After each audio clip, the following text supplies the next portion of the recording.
Noel Johnson plays Andrew Marsh in this mystery serial by David Ellis. Find the Lady. Episode 1, in which Andrew Marsh loses a checkbook.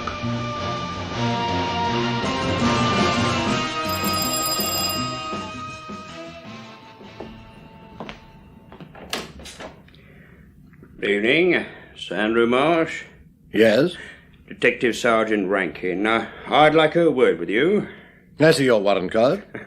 I was just going to show it you. Here you are, Mr. Marsh. Thank you. What's this about, Sergeant? Or perhaps it'd be better if I came in, sir. You don't want your neighbours seeing you talking to policemen. You think they'd guess what you are? They tell me I look like a typical copper, so if you don't mind... Come in, Sergeant. Thanks. Nice flat you've got, Mr. Marsh. We like it. Yes. Different to the sort of homes most of our customers have. Do you mind if I sit down? Please do. Thanks.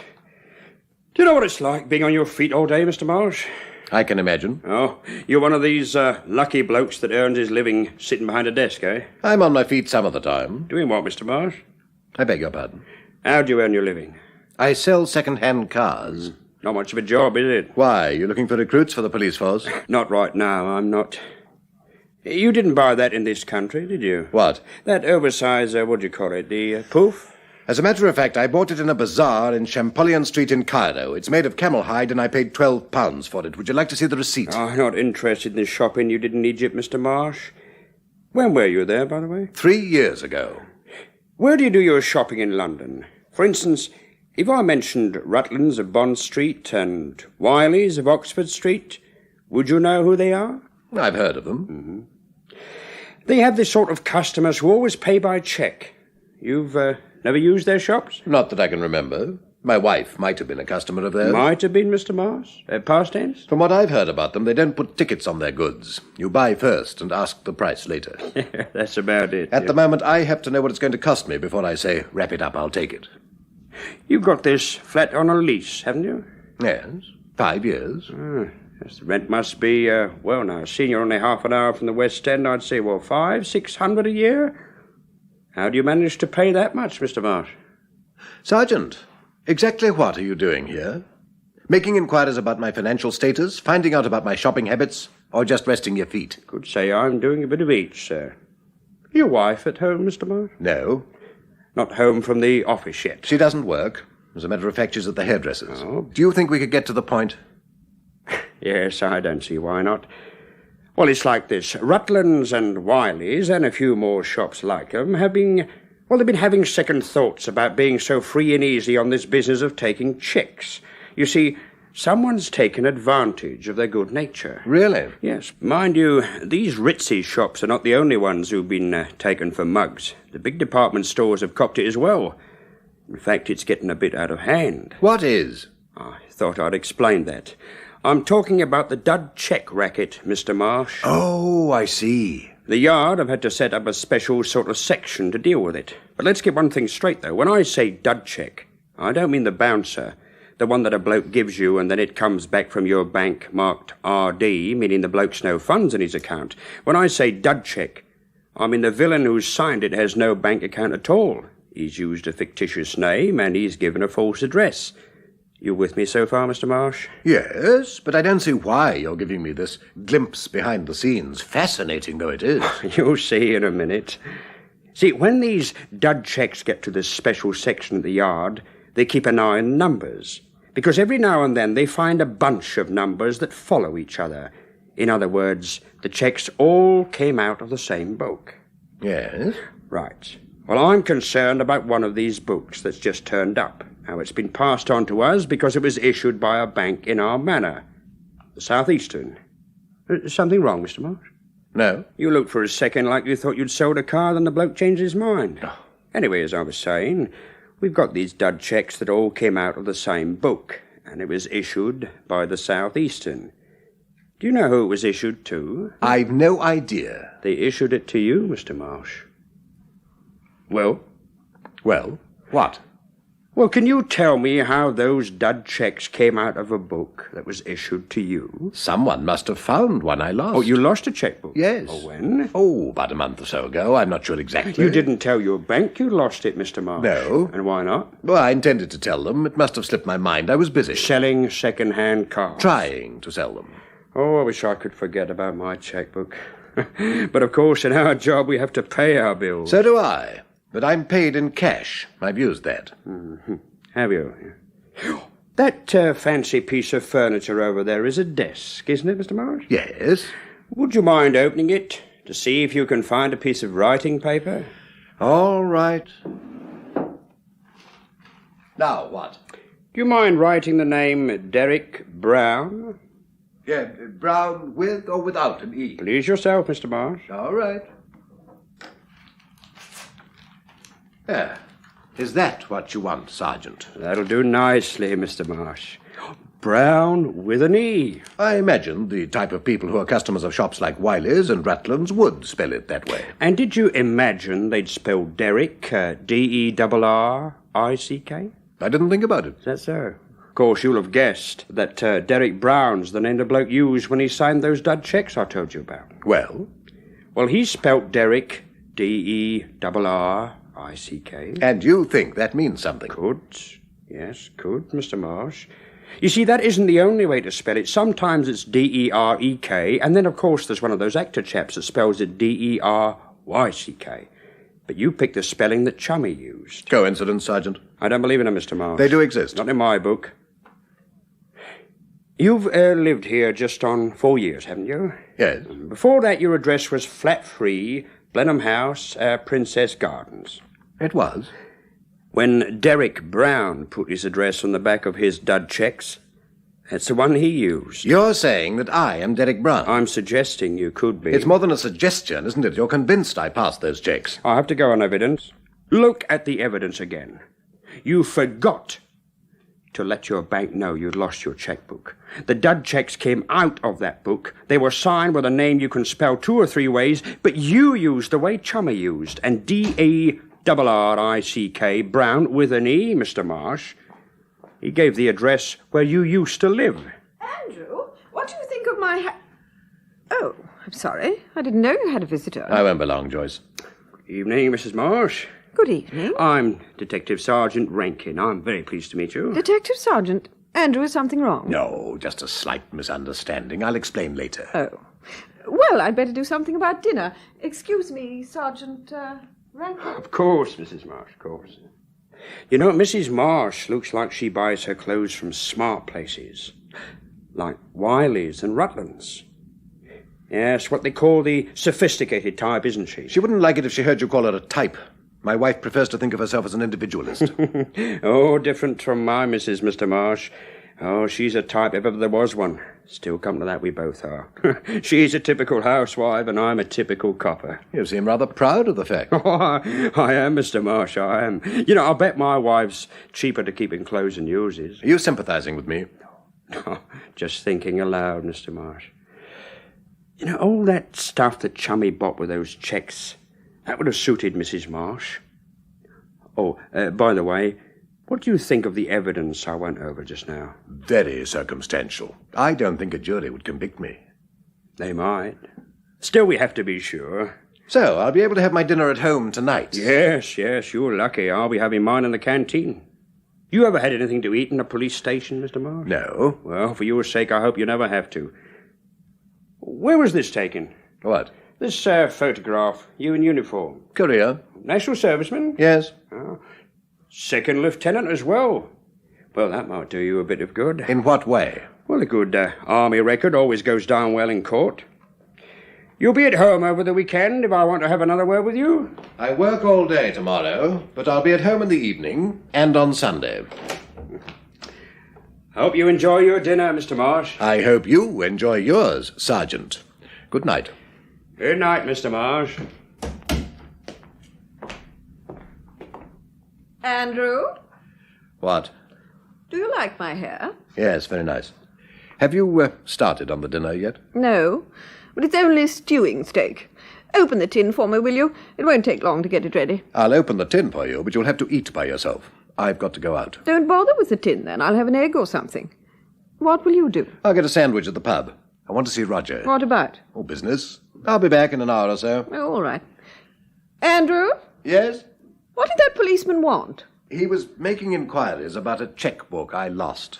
Give my love to Roger. All right. See you later. All right, Mr. Sherwin? Yes, thanks, George. She only wanted to tell me how much she adores me. Any more calls from your girlfriend, and I'll have to charge you for using my living room. You make far too much out of me already. Cheers. Cheers. Mr. Sherwin? At your service, George? Look, is there any chance of any more cigarettes? You know, like the last lot? I'll consult my fairy godmother. If the time's right for her to wave her wand, I'll give you a ring tomorrow. Well, leave it till the afternoon, would you? The wife will be round at her sister's and I can talk more. Oh, evening, Mr. Marsh. Good evening. Hello, Roger. Greetings, Andrew, old man. A pint of your best bit of a Mr. Marsh, George. Right, on its way up from the barrel, Mr. Sherwin. Any sandwiches left, George? Yes, we've got ham, cheese or roast beef. I have a couple of rounds of cheese. Cheese, right, I'll get them right away, Mr. Marsh. Thank you. Roger, I want to talk to you. Permission to speak granted. Look, you remember when Joyce was away? Oh, before I forget, she sent you a love. Are you listening? Oh, apologies, old man. My attention was elsewhere. Yes, I know. I saw her come in. By the way she's drooling over that chap she's with, you haven't a chance. Just as well. She looks like the sort that's never without a blank marriage license in a handbag. It's about time you had your name on one. Thank you, Mother, but no thank you. I'll share anything with a lady except my name and my bank balance. 2 rounds of cheese, Mr. Marsh, and a pint of bitter. It's 5 and 7, if you please. Oh, take it out of that, George. Right. Thanks, Roger. What were you saying about when Joyce was away? Has it changed, Mr. Sherman? Oh, thank you, George. Come and sit down. I'm perfectly happy standing up. Well, I'll be happier when you're out of sight of that female. I want all your attention, not half of it.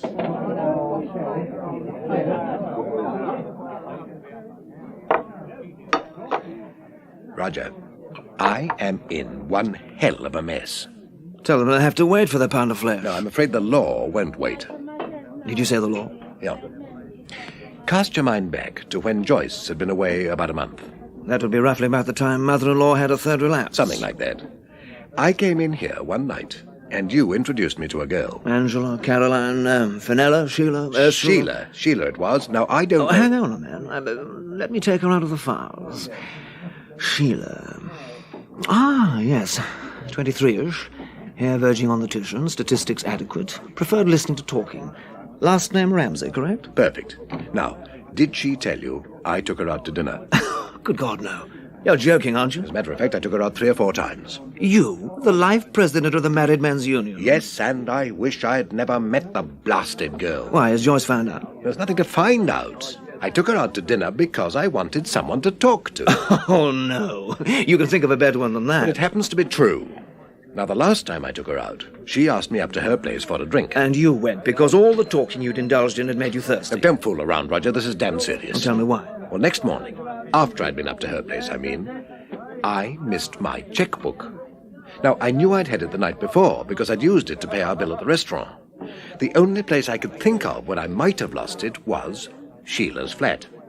Well, I phoned her, but she said she hadn't found it. What about the Well, restaurant? I phoned them as well. They hadn't found it. And, like a damned fool, I didn't tell my bank about it. Why like a damned fool?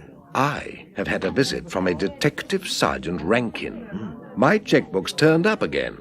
Someone's used it to go on a shopping expedition in the West End. You mean your signature's been forged? No.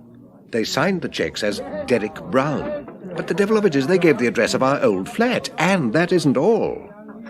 Rankin asked me to sign the name Derek Brown, and I used exactly the same spelling that had been used on the checks. A coincidence. Well, Rankin doesn't think so.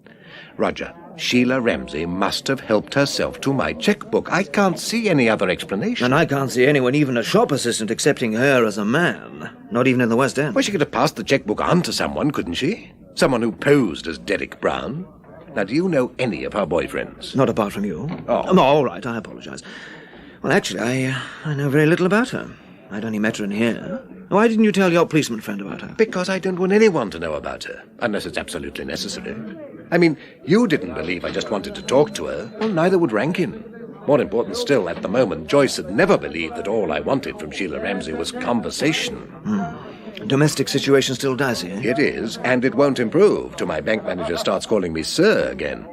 Joyce was born to eat caviar. She blames me for the fact that she's reduced a stewing steak out of a tin. Oh, I suppose she's right. You've done everything you can to get her caviar back again. Well, obviously Joyce wouldn't agree with you. And if she found out that I'd spent money on another woman, things would be worse between us than they are now. Suppose this policeman chap dangles a warrant in front of you. Will you keep your mouth shut all the way to the Bastille? Well, I blazes. If it comes to that, he'll have to know about Sheila. But in the meantime, I'm going to see if I can get her to tell me who Derek Brown is. She wasn't very forthcoming the first time you mentioned your checkbook, was she? No, but I didn't press the point then. There wasn't the same urgency as there is now. Well, perhaps I can do something. Oh, why should you? No, I brought you and Sheila together. Apart from that, I've got contacts that a respectable citizen like you would know about. If darling Sheila's involved in skullduggery, I'll know before closing time tomorrow. Your contacts might resent your curiosity. You'd better keep out of it. Sorry, old man. For once, you'll have to forget your sacred independence. I'm as anxious as you are to find Derek Brown. Well, all right. But don't get yourself into any trouble on my account. Trouble and I have an arrangement. We keep out of each other's hair. Here, let me get you another drink. No, thanks. I'm going. I want to call at Sheila's flat on the way home. What now? Well, it's only 8:30. Leave it till the morning. No. The sooner I know whether Sheila Ramsey is going to cooperate, the better.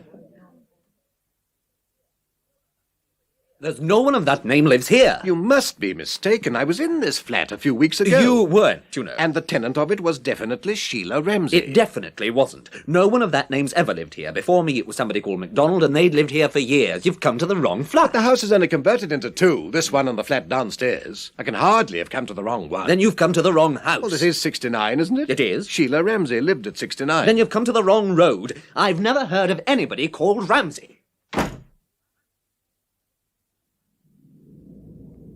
I never get friendly with neighbours, darling. You've only got to smile at them and they're always ringing the bell and borrowing something, aren't they? But Sheila Ramsey only lived in the flat upstairs. If you didn't know her, you must have seen her. Sorry, darling. I only moved in here last week.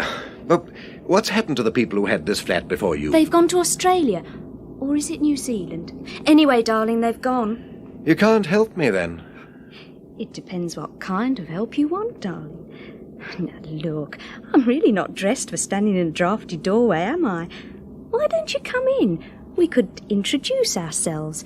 My name's Carol, and we could talk about Sheila, or something. Some other time, thanks. I may not be free some other time. Well, that'll be my loss, won't it? Good night. Good night, darling. Give my love to Sheila, if you ever find her.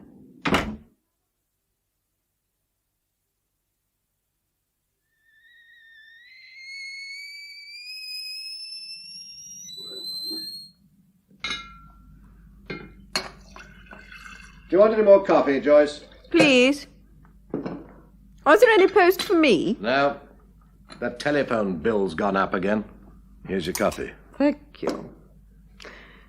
Will you be using the car this morning? No, you can have it. Can you let me have some money for shopping, too? I'll put it on your dressing table. I'm going to shave. Wait a minute. What did that policeman want to see you about? Well, I told you I lost a checkbook. And the police found it? No. Someone's used the checks and signed them with a false name. How does that concern you? Well, it doesn't, but the police thought that if I could tell them where I lost it, it might give them a clue or something. Do you know where you lost it? No, I've no idea. 3793. Andrew, it's Roger. Have I disturbed your slumbers? No. What are you doing up at this time in the morning? Well, actually, I haven't been to bed yet. Did you see your fair lady? No. The customer doesn't live there anymore. Customer? Message received and understood. Joyce is there, is she? Yes. Roger, do you want anything special? I'm in a hurry. Well, actually, old man, I think I know where your customer is. Uh-huh. Give me the address. I can't hear you, Andrew. There's something wrong with this line. I said... You're still not coming through very well. Can you meet me somewhere later? All right. 1 o'clock in the usual place.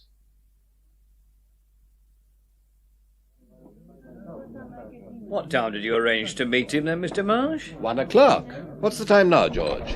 What, is your watch stopped? No, I came out in a hurry and forgot it. It's just turned 20 past. Well, if he isn't here in another 10 minutes, I'll have to go. George, Do you know any of the girls that Mr. Sherwin meets in here? Well, only as customers, more's the pity. Now, a few weeks ago, he introduced me to one of them, a red-haired girl called Sheila Ramsey. Now, do you remember her? Sheila? No, I don't think... No, not offhand. Well, look, if you hear her name mentioned, let me know, will you? I want to get in touch with her. Close touch, I'll bet, eh? By heck, I wouldn't mind having... Oh, hang on a minute, will you, Mr. Marsh? The wife's calling. Yes, what do you want then, It's a phone call for you, Mr. Marsh. Who is it? Roger Sherwin? Well, I don't know. The wife didn't say. The phone's in the sitting room. It's the first on the right. Oh, thanks.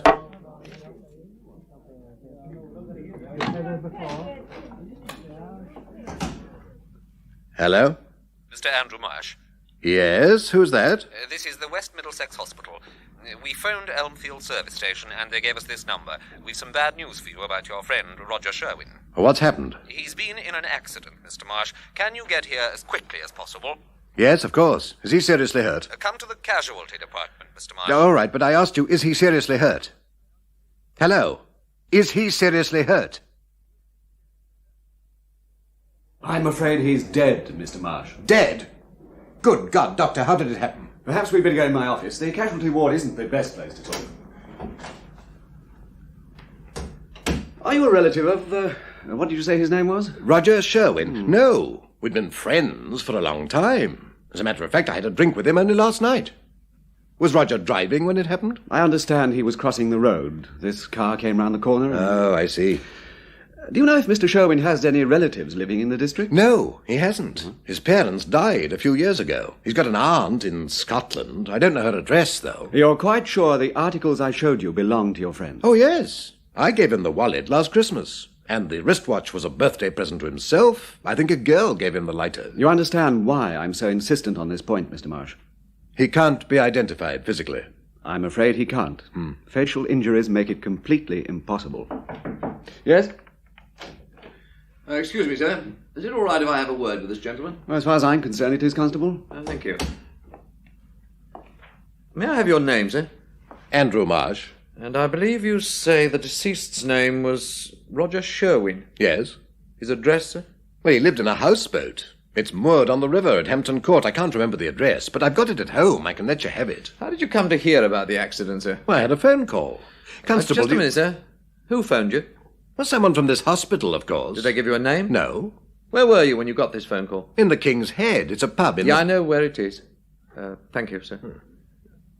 How did they know at the hospital that you'd be there? Oh, they phoned the firm I work for and they told them. Who do you work for, sir? Elmfield Service Station. I see. Well, thank you, sir. Doctor, do you mind if Mr. Marsh waits in your office till I get back? Oh, no, that's quite all right. Constable, why are you so interested in me? Routine, sir. Won't keep you long. Doctor? Yes? Do you know any more about the accident than the fact that Roger was crossing the road? I can tell you that the car didn't stop. Do the police know who was driving it? No. Well, they have an eyewitness. I believe she was unable to describe the driver, though. Well, I hope someone can describe him. Yes, I'll have to leave you, Mr. Marsh. If there's anything you want, just ask one of the nurses. Oh, thanks. Oh, Doctor, do you know what the time... Oh, damn.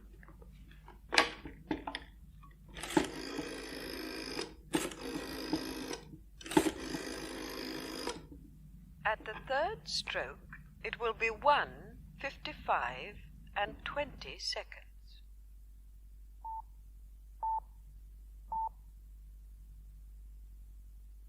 At the third stroke, it will be 1:55 and 30 seconds.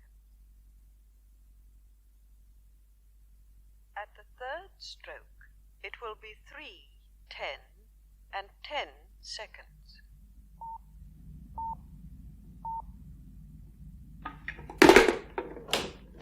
I believe you want a word with me, sir. Yes. How much longer do you expect me to stay here? As a matter of fact, sir, I was on my way to see you when the nurse collared me. Said you were getting a bit impatient. I've had half the staff looking for you. I've been on the phone, sir. Anyway, these things always take time. What things? I'm coming to that.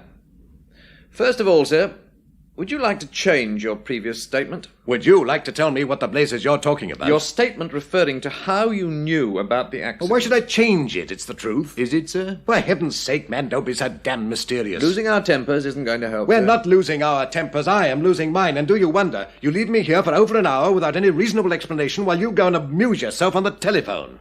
Is that all, sir? For the moment, yes. Right, sir. Well, get on, then. I wanted you to wait because when Mr. Sherwin was brought in here, his pockets were turned out. And there wasn't a single thing, no driving licence, nothing with his name on it. It wasn't until you walked in and started asking about Roger Sherwin and identified his property that anybody knew who he was. Of course they knew. Impossible, sir. But someone phoned me and told me Roger had been in an accident. They didn't phone you, sir. They couldn't have done. Because there was nothing in his pockets that had your name on it either. Damn it, the hospital rang my firm. So you said. I've just been on to Elmfield Service Station, and they say they never had a call from the hospital. Then how did I know there'd been an accident? Just what I was going to ask you, sir. In the circumstances, I hope your answer this time will be nearer the truth. Oh, now we're back to the mystery bit again. What circumstances? Your friend's accident was no ordinary hit and run, sir. The driver could have avoided him, but he deliberately ran him down. What? According to our eyewitness, sir, it was nothing less than murder. Are you going to tell me the truth this time? I've told it to you already. Someone from this hospital phoned me at the King's Head and told me Roger Sherwin had been in an accident. But we know that's impossible, don't we, sir? They didn't know who the deceased was until you told them. Joyce, what the devil are you doing here? I heard Roger had been in an accident. How is he? I'm afraid he's dead. Dead? Oh, no. How did you find out that I was at the hospital? Well, I had to see you about something, so I called in at the garage, and Mr. Rodney said you'd gone to the King's Head. I followed you there, and the landlord, what's his name? George Phillips. Yes. He said you'd had a phone call from the hospital about Roger, so... Did you hear that, Constable? Yes, I heard it, sir. I take it you know this lady. This is my wife. Oh, I see, sir.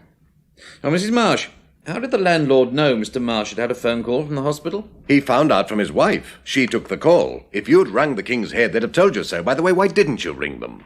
Oh, well, sir, Well, Constable? Well, it didn't seem necessary, sir. Your firm said they didn't know anything about any call from the hospital, so... So you took it for granted that I was lying? Well, even if you weren't, sir, there's still a lot that needs clearing up. I'm well aware of that. Can I go now, Constable? Just wait while I check with the King's Head, if you don't mind, sir. Andrew, you'd better phone Mr. Rodney. He expected you back this afternoon. Yes, all right. Joyce, why did you go round to the garage? Well, I had to see you about the car. I left it while I did my shopping, and when I came back, it had gone. That's all I need. Have you told the police? No, I thought you'd do that. Well, perhaps our friend will take care of it. I'll have to leave you to cope with him. Where are you going? Back to work? No, I want to have a look round Roger's boat. It'll be locked up. Harry's got the key. Harry? The old chap from Harley's, the people who hire motor launches. He did odd jobs for Roger. I want to see if I can find something, and I've got to do it before the police trace Roger's address. Well, that's one point cleared up, sir. Mrs. Phillips confirmed that you had a phone call, but she says the caller didn't say who was speaking. No, he didn't. He only said it was the hospital when I took over. Is it all right if I go now? Yes, sir. Oh, we shall want to get in touch with you again. Well, you have my address. Look, can I ask you to do me a favour? Our car's been stolen. Would you report it for me? Stolen, sir? When was this? Give him the details, will you, Joyce? I'll see you at home in a couple of hours or so. Andrew, what about my shopping? I left it all at the supermarket. Well, get a taxi. Ask them downstairs. They'll call one for you. Now then, Mrs. Marsh, about your car. I left it in the council car park. And what time was that? Oh, 11:30, 11:45. I can't tell you the exact minute. And what time was it when you found the car had been stolen? Just after 2 o'clock. Well, now, Mrs. Marsh, can you describe the car?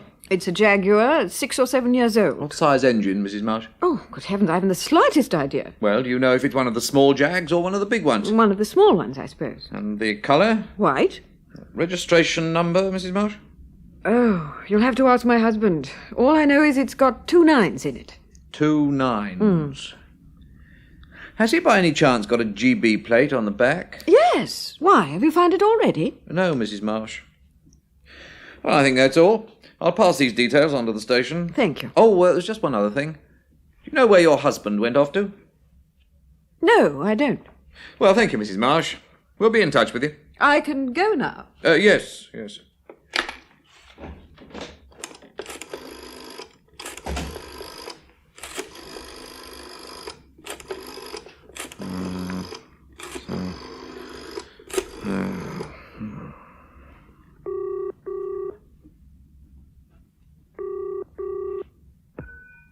CRD, Detective Sergeant Rankin. Oh, Sarge, this is Ted Russell, 127. You're making inquiries about this bloke, Andrew Marsh, aren't you? Yes, what of it? According to his missus, their car was nicked this morning. It's a small, white Jag with a GB plate on the back. Get to the point, Russell. Oh, OK, Sarge. You know this hit-and-run job? Mm-hmm. Well, we got a description of the car from an eyewitness. She could have been describing Marsh's car.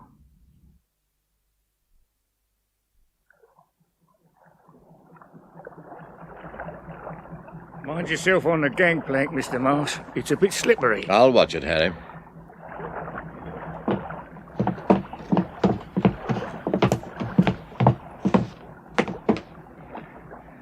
Here we are, then.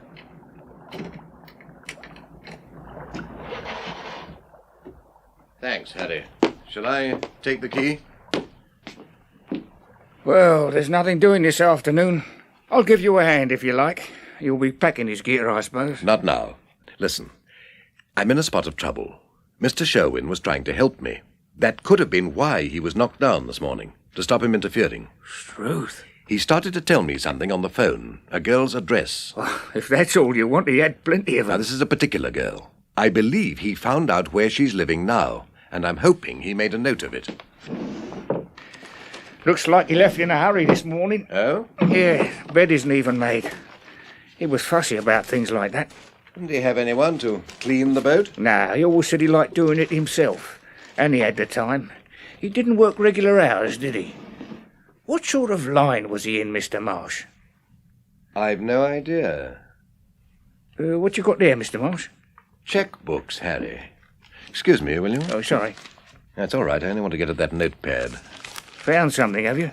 I'm afraid I have.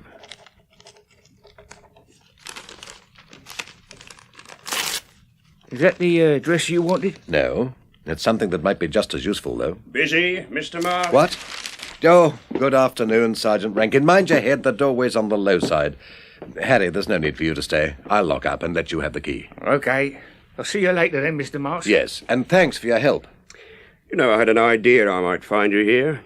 What are you doing on this houseboat? I was just going to ask you the same question. I'm not obliged to answer. All right.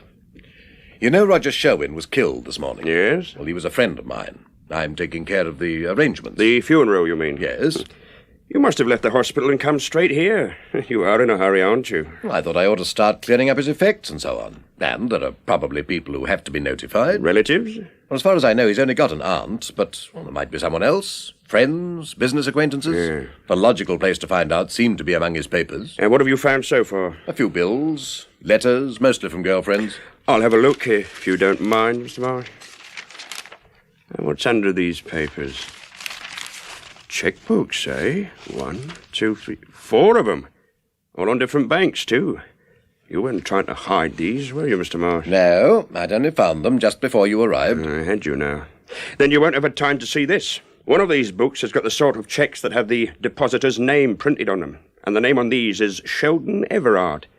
Now, what was your friend, Mr. Sherwin, doing with a checkbook that belongs to a Mr. Sheldon Everard? I've no idea.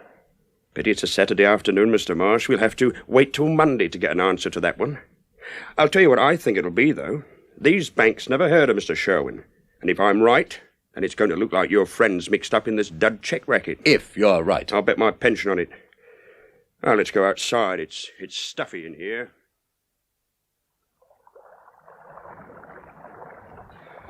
Ah, it's better.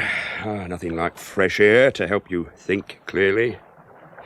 Now, why did you say you tried to hide those checkbooks? What I said was I didn't try to hide them. I'd only just found them. Well, let's suppose it wasn't the truth.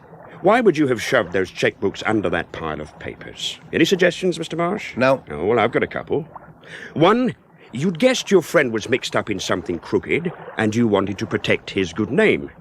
Don't speak ill of the dead, that sort of thing. How does that sound to you? Makes me a very noble character, doesn't it? Just what I thought. Let's get on to suggestion number 2.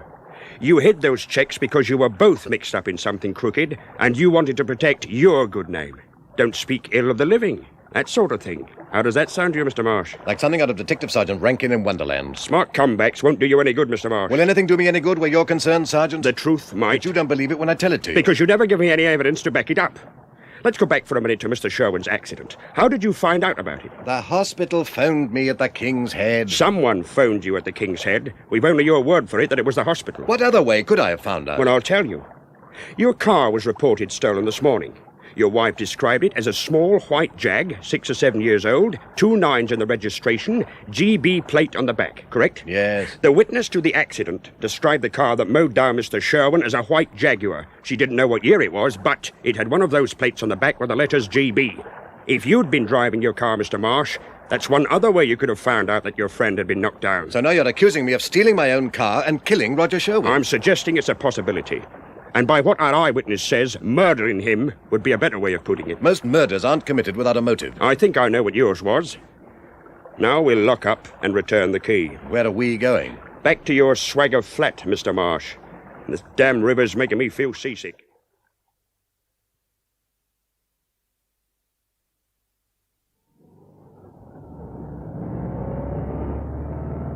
Feeling better, Sergeant? Oh, I'm fine, thanks. Can't even stand looking at water. Have to take a bath with my eyes closed. Right, let's press on. While you're driving? No point in wasting time. Now, yesterday you told me that before you say wrap it up, I'll take it, you have to know the price of what you're buying. Yet 3 years ago, you could afford to go shopping in Cairo. You were a sales representative, earning in damn good money. You travelled all over this country, staying in swank hotels, and you put the bill on your expense account. But last Christmas, your firm was taken over. You and 3 or 4 others were shown the door. They gave you a chromium-plated handshake, but after the sort of jobs you've had lately, I'll bet there isn't much of that left. I'd win my bet, wouldn't I, Mr. Marsh? You don't have to ask me, do you? I'm sure a typical policeman only bets on certainties. You'd be right. On the wages you're bringing home now, it must be hard work keeping your wife in the style she's been accustomed to. She's had to change her style. We both have. When I met her yesterday, Mr. Marsh, she didn't strike me as the sort of woman who's hard up for a few bob. Oh, don't be misled by appearances. The clothes she's wearing now were bought a long time ago. You're not concentrating on the road. Well, we were talking about Mrs. Marsh, weren't we? Supposing she's been making life a bit difficult for you because she had to walk past shops instead of going in them. You talked it over with your friend Roger Sherwin, and one of you came up with the idea of using dud checks to buy the things that would make Mrs. Marsh easy to live with again. And it turned out to be so easy, you thought, why not branch out? Now, so far, Mr. Sherwin wouldn't have been getting anything out of it. But if you'd bought stuff and flogged it in the right quarters, there'd have been cash to split between you. No comment, Mr. Marsh? Not at the moment. I thought we were going to my flat. Later. Get out, Mr. Marsh.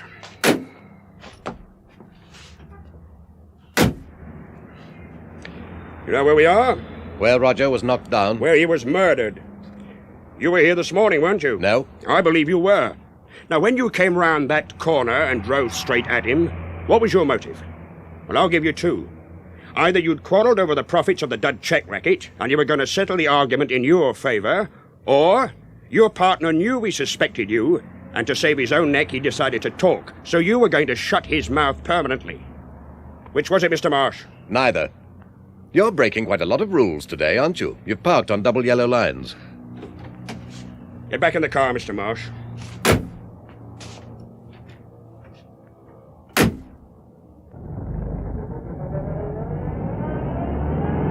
Oh, don't look so bad-tempered. Just because your plan to frighten me didn't work. I wasn't trying to frighten you. Then why the off-the-record chat? Why show me where Roger was killed? I'm trying to convince you that the sensible thing for you to do is to make a statement. To save you having to go to the trouble of finding more evidence against me? I have enough evidence already. You had to be locked up, not joyriding with you. Oh, I know you've no doubts that I'm guilty. But you have to make absolutely certain that a jury would agree with you. At the moment, I don't think they would. Don't be too sure. There's only one thing I can be sure of. The truth doesn't always come out, does it?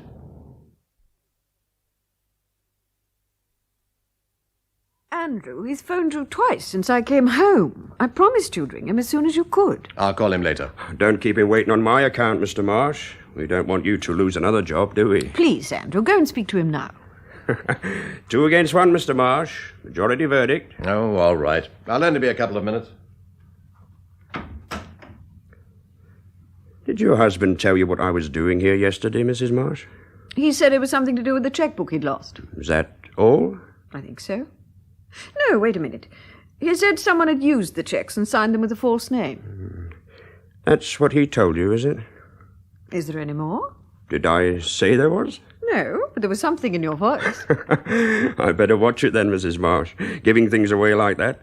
I don't want to cause trouble between you and your husband. Trouble, Sergeant? I don't understand. Oh, forget it, Mrs. Marsh. It isn't worth bothering about. Tell me, is Mr. Marsh a generous husband? He used to be. Has he bought you any presents lately? He sent me some flowers on my birthday. That's all? Yes, why do you ask? Oh, just curious. When you got this job, I thought he might have bought you a new fur coat or something. Obviously, you don't know how much a second-hand car salesman earns. Made your peace with the boss, Mr. Marsh? Yes? Well, I'll be on my way then. Oh, I thought we were going to continue our unofficial chat. I have decided to postpone it for the time being. I'll find my own way out. Good afternoon, Mrs. Marsh. Good afternoon, Sergeant. What did he ask you, Joyce? Never mind that for a moment. Andrew, did you tell me the truth about why he came to see you yesterday? Yes. Sergeant Rankin dropped a very clumsy hint, implying you hadn't been completely honest with me. Did he? I thought he had another reason for wanting me to phone Bill Rodney. He doesn't give a damn whether I lose my job or not. He just wanted to get me out of the way. Oh, all right. I'll tell you the rest of it. I was going to, anyway. Good. While you were looking after your mother, I dropped in the King's Head one night. You'd been away 3 or 4 weeks. You can't talk to a television screen, not if you want an intelligent conversation. So the pub seemed like a good idea. Roger was there, in the middle of the usual crowd of females. He introduced me to a girl called Sheila Ramsey. Surely there were other people you could have talked to. It didn't have to be some girl you picked up in a pub. I couldn't think of anyone. Being away so much, I'd lost touch with my own friends. It was always Roger. Oh, he had heard my troubles so often, he must have been sick of listening to them. So you chose a complete stranger? I thought it was the best solution at the time. I'd found out that I'd never make a fortune selling second-hand cars. I'm not much good at the glib line of patter that's required. I'd spent hours in the flat on my own, wondering what the hell to try next, and I hadn't got anywhere. I thought a stranger might be able to suggest something. I can think of a lot of things an attractive girl might suggest to you. But how to make your fortune wouldn't be one. It's easy to sit there and be bitchy, Joyce. Well, how do you expect me to behave? Oh, it's not so much the girl, Andrew, but the fact that you preferred to cry on her shoulder rather than mine. Yes, well, we've got out of the habit of comforting each other, haven't we?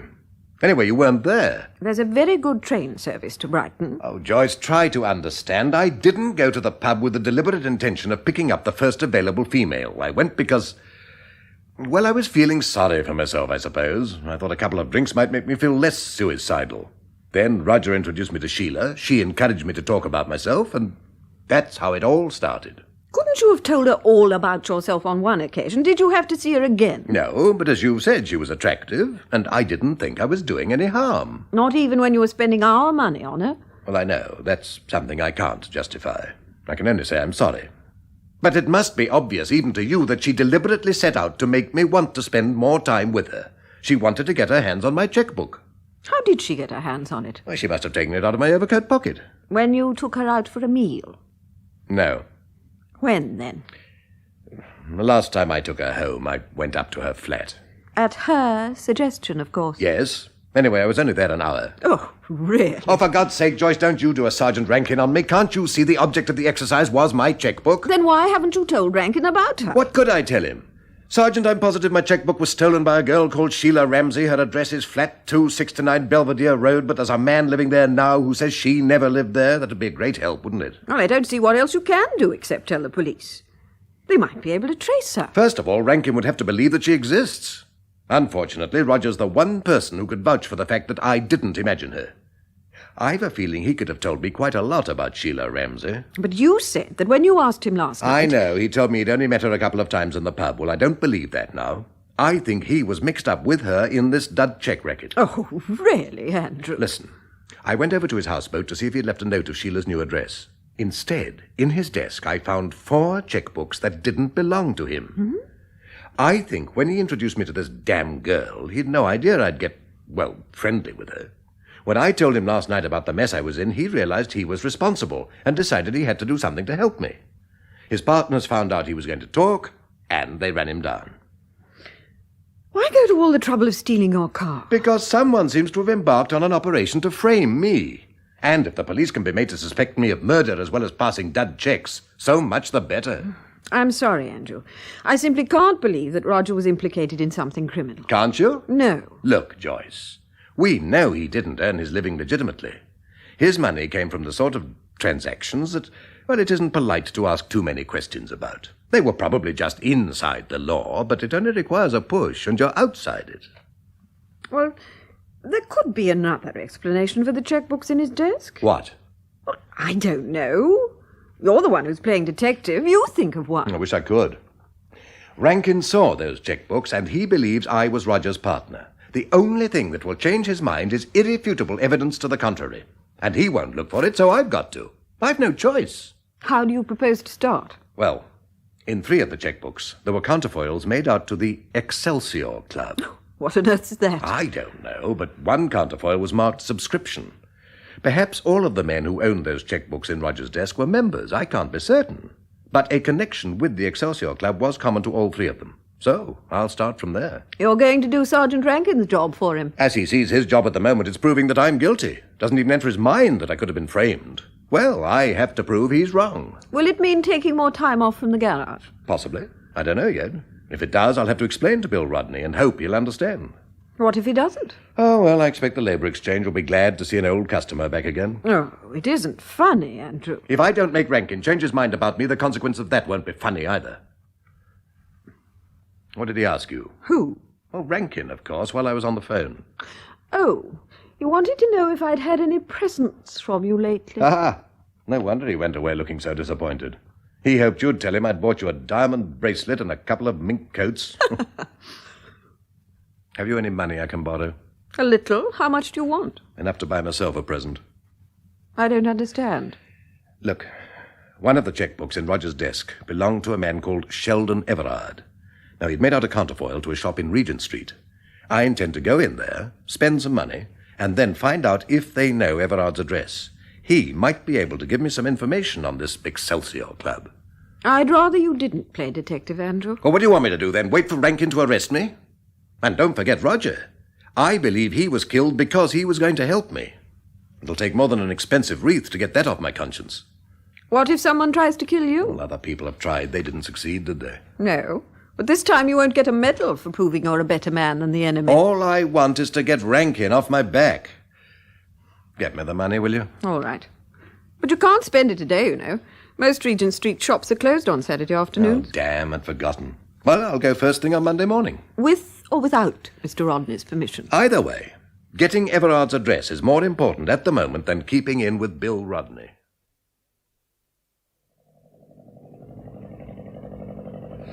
We've put up with that drill for some time now, sir. Your staff must find it annoying. We're more concerned with the annoyance to our clients, sir. That'll be 4 guineas, please. Yes. Who do I make out the cheque to? I'll give you one of our billheads, sir. There you are. Thank you. You have some identification? Oh, will my driving license be enough? It'll do splendidly, sir. One has to be so careful, I'm afraid. Yes, of course. Here's my license. Thank you, sir. If you wouldn't mind putting your address on the back of the cheque as well. Certainly. By the way, do you know if Mr. Everard has been in recently? Mr. Everard, sir? Sheldon Everard. He's a customer of yours, isn't he? His name does sound familiar. Well, as a matter of fact, he recommended your shop. Oh. He said your shirt selection was the best in the West End. I trust we haven't disappointed you, sir. On the contrary. I don't suppose you happen to have Mr. Everard's address. His address, sir? Yes, I seem to have mislaid it. I want to get in touch with him. It's against our rules to supply clients' addresses, sir. Yes, well, would this cover the penalty for breaking the rule? I imagine it would, sir. Actually, I believe I saw Mr. Everard's name in our special order book. If you'll give me a moment to find the page. Unless my memory is at fault, Mr. Everard lives somewhere in Guildford. Are you familiar with that part of Surrey, sir?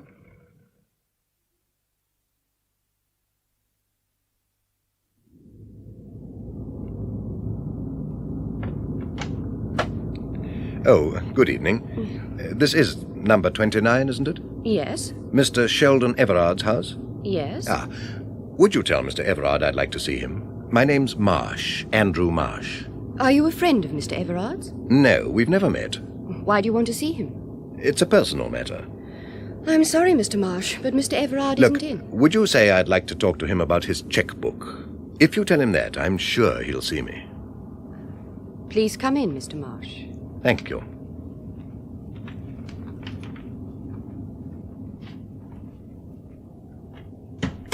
Would you wait in here? I won't keep you a moment.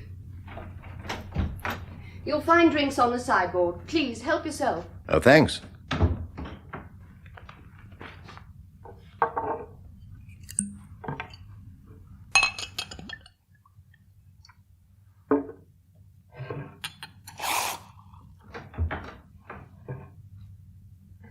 Mr. Marsh?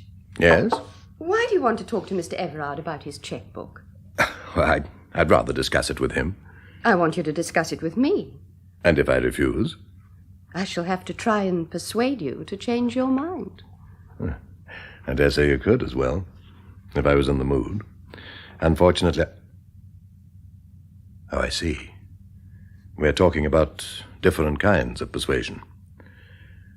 You're an unusual person, aren't you? One moment you're offering me hospitality. The next you're threatening me with a gun. I'll tell you something else about myself, Mr. Marsh. I'm going to enjoy pulling this trigger. Suppose I tell you why I'm interested in Mr. Everard's checkbook. Will you still pull that trigger? I may not. It depends what you have to say. But before I tell you, will you do something for me? You're not in a position to ask favors. It's hardly a favor. I'd just like you to introduce yourself. I'm Sheldon Everard's daughter. How do you do? I think we can dispense with the courtesies. Could we dispense with that gun as well? No, we could not. It'll make your arm ache, you know, holding it up like that. If we sat down, you could use the chair arm as a rest. Considering who you are, Mr. Marsh, you're very thoughtful. You don't know who I am, Miss Everard. All you know about me is that I arrived by taxi and I asked to speak to your father about his checkbook. I can guess who sent you. No one sent me. Are you going to adopt my suggestion and sit down? Stop wasting time and tell me why you came here. Oh, very well. Some dud checks have been passed in the West End, and they came out of a book that was issued to me. On top of that, a friend of mine died after a hit-and-run accident last Saturday. Actually, the police think Roger, my friend that is, was deliberately run down. In his desk, there were 4 checkbooks that didn't belong to him. Now, the police believe Roger and I were in the dud check racket together, and I drove the car that killed him. Your arm's starting to ache, isn't it? Never mind about my arm. Tell me the rest of your story. Well, I think a girl called Sheila Ramsey stole my checkbook. I also think that Roger, and several others as well, are involved in this dud check racket. I can't put the police onto Sheila because she's disappeared. That's why I'm here. I was hoping your father would be able to help me. You say you've never even met him. How did you find out where he lived? One of the checkbooks in Roger's desk was his. I traced him through one of the counterfoils. It was made out to a shop in Regent's... Damn! What's the matter? It cost me a 4-guinea shirt to get your address, and I've left it in the taxi. In any event, you wasted your money. My father's dead. He committed suicide. I'm sorry. May I ask you a question about him? What is it? Was his death connected in any way with the reason why I came to see him? Yes. Your friend's partners are versatile men, Mr. Marsh. They don't limit their activities to passing dud checks and staging hit-and-run accidents. You don't think that I'm one of them, though? No, I don't. I owe you an apology. Why? For frightening you with this gun. You're not really a very good shot, are you? How did you guess? Someone who was used to a gun would have remembered to take off the safety catch. The what? There, by your finger. Oh, I wouldn't even know how a safety catch works. Well, I'll show you before I go, in case you get a visit from someone who is a partner of Roger's. Thank you. Can I get you that other drink now? Oh, I'll help myself. May I? Please. Do you mind talking about your father? No. Did the police come to see him about dud checks? Yes, but that was only part of it. Before he died, he wrote me a letter telling me everything that had happened.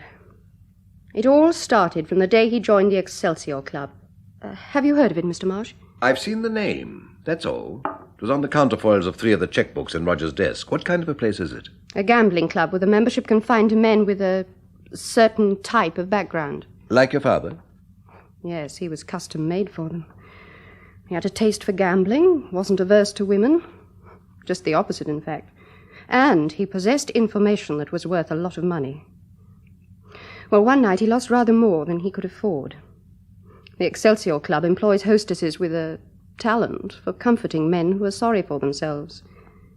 One of them took my father back to her flat when the club closed. Do you know her name? No, I don't. I thought it might have been Sheila Ramsey. Please, go on, Miss Everard. Well, a week after my father went home with this girl, an envelope came through the post. There were some photographs in it. They'd been taken in her flat. I've no need to tell you No. the sort of... How much did they ask for the negatives? Their price was information. About what?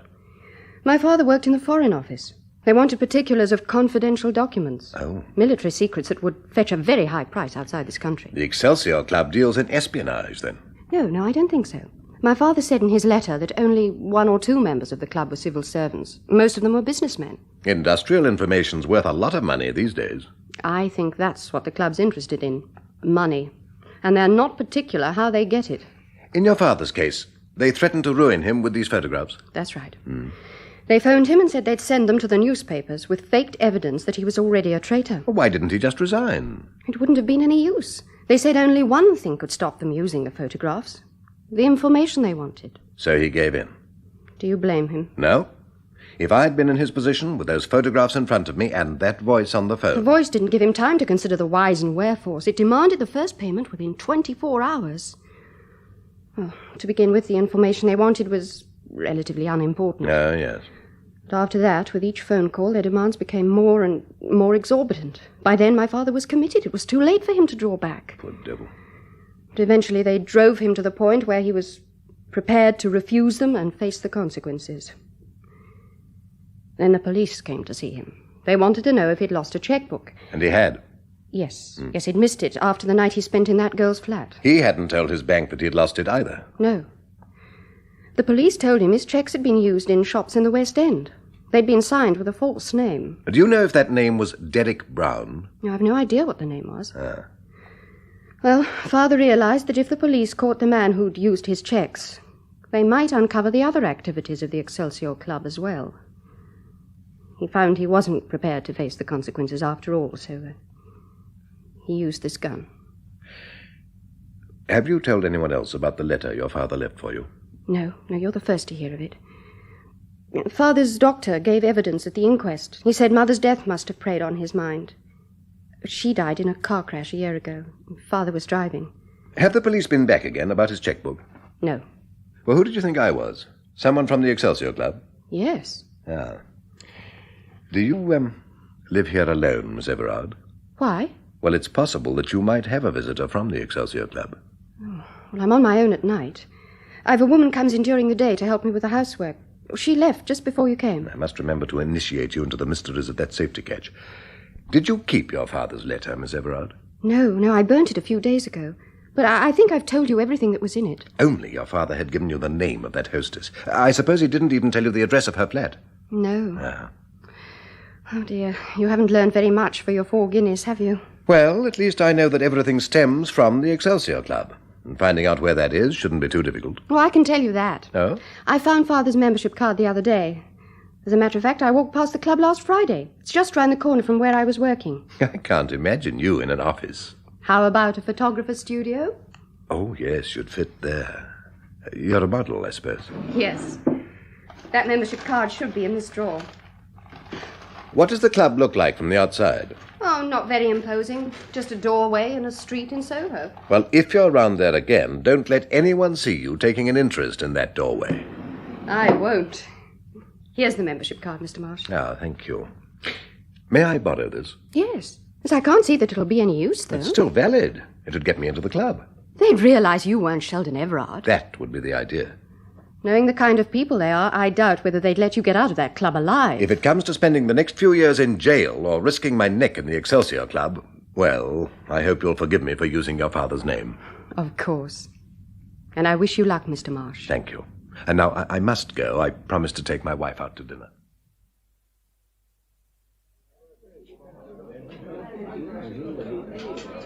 How old is Margaret Everard? Oh, 23, 4.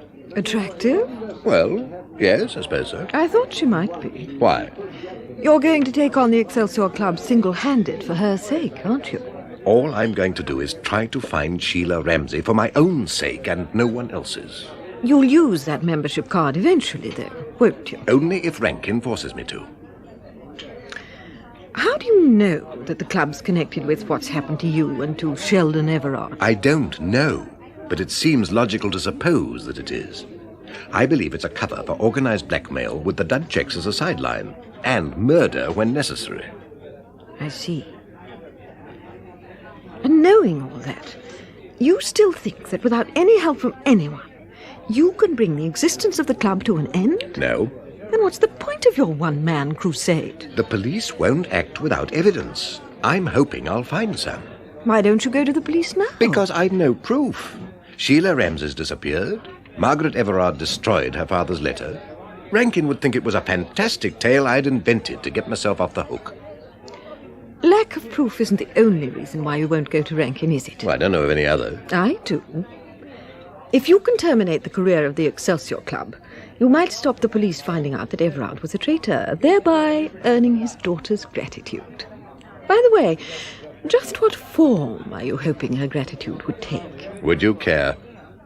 I'm still your wife. And for God's sake, act like it and stop this eternal bitching. Come on, let's get out of here.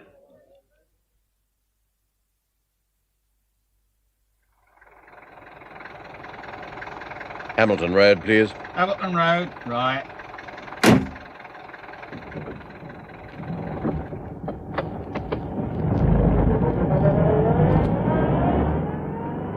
Andrew? Yes? I'm sorry for the things I said just now. But you've asked me to try and understand your point of view. I want you to try and understand mine. You see, to me it looks as though you're prepared to risk everything. Your job, maybe even your life. You're exaggerating. Oh, please, let me finish. And all this is to help a girl you met for the first time today. Oh, I'm not that unselfish. I'm trying to help myself. If she benefits as well, it'll be incidental. Well, I agree with one thing you've said. You aren't unselfish, are you? My wishes don't concern you at the moment, do they? Of course they do. Joyce, listen. Suppose I give up and concentrate on selling second-hand cars. What happens to you when Rankin knocks on the door and arrests me for passing dud checks, murdering Roger, and anything else he can think of? Now, you're exaggerating. I don't think I am. If there was some kind of financial reward for what I was doing, you wouldn't be so anxious to discourage me, would you? Now, that isn't fair. I'm discouraging you because I know that if you forget Sergeant Rankin and Margaret Everard and the Excelsior Club, you can be a success again. You want the things that come with success. Well, is that my fault? When we had money, you told me it was there to be spent. You got me into the habit of buying whatever I wanted. That's one habit women don't find it easy to break, and I'm no exception. Ah, even Rankin would believe that. Huh. Talk about people being bitchy. I'm sorry. Do you mind if I ask him to drop you on the corner? Why? Where are you going? Round to Sheila Ramsey's flat. I've been thinking about her. I don't believe she left there of her own accord. Why not? She was the one person who knew how I lost my checkbook. Therefore, she had to be got out of the way. You mean they've murdered her as well? Not necessarily. Probably they've just hidden her away somewhere. But I know damn well she lived in that flat a few weeks ago, and the man who's there now could have been lying when he said he'd never heard of her. Well, this time he's not going to get away with slamming the door in my face. Stop on the next corner, please. Okay, go. You're persisting with your one-man crusade, in spite of what I've said. For the moment. I see. Well, you're not the only one who can be selfish, you know. Well, what does that mean? It means that I'm not going to wait forever for you to come to your senses.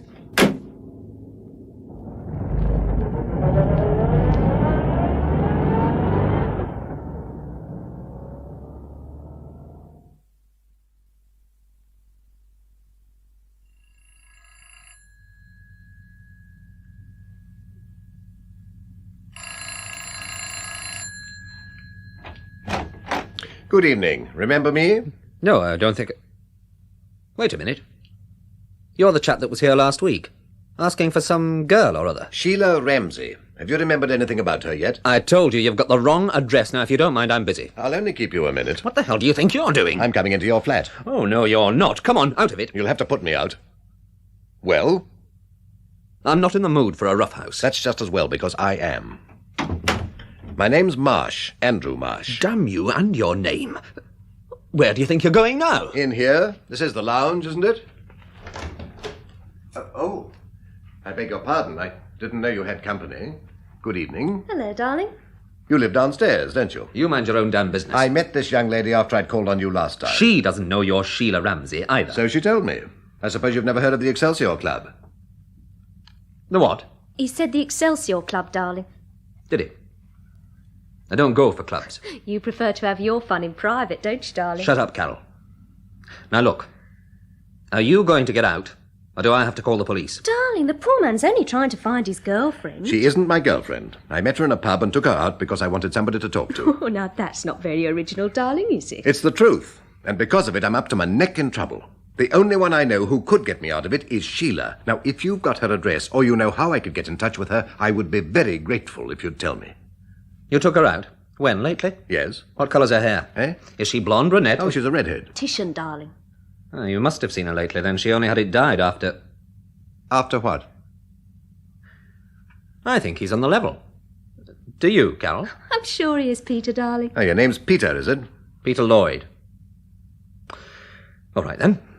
I know Sheila Ramsey. It's taken you long enough to admit it. Sheila asked me to say I'd never heard of her. Why? She's married. Did you know that? No, I didn't. She left her husband a few months ago. He knocked her around. Led her a hell of a life. Ever since, she's been trying to keep out of his way. After she left him, she even dyed her hair. She thought if she changed her appearance, it might help.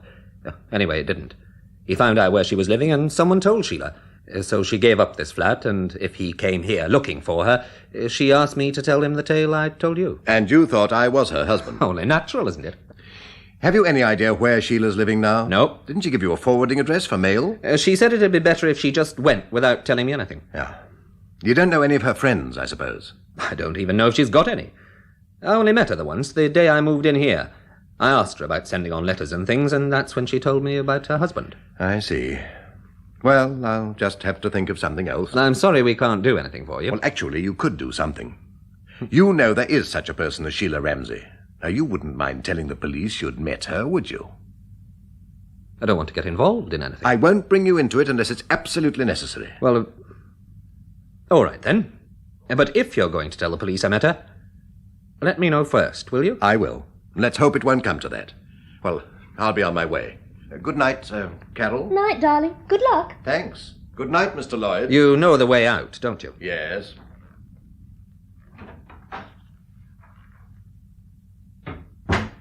What the hell did you go into that darling act for? He was bound to wonder what I was doing up here, wasn't he? Oh. You could have said you were borrowing something. You mean like a book? Would you lend me the one with a fairy story in about dear little Sheila?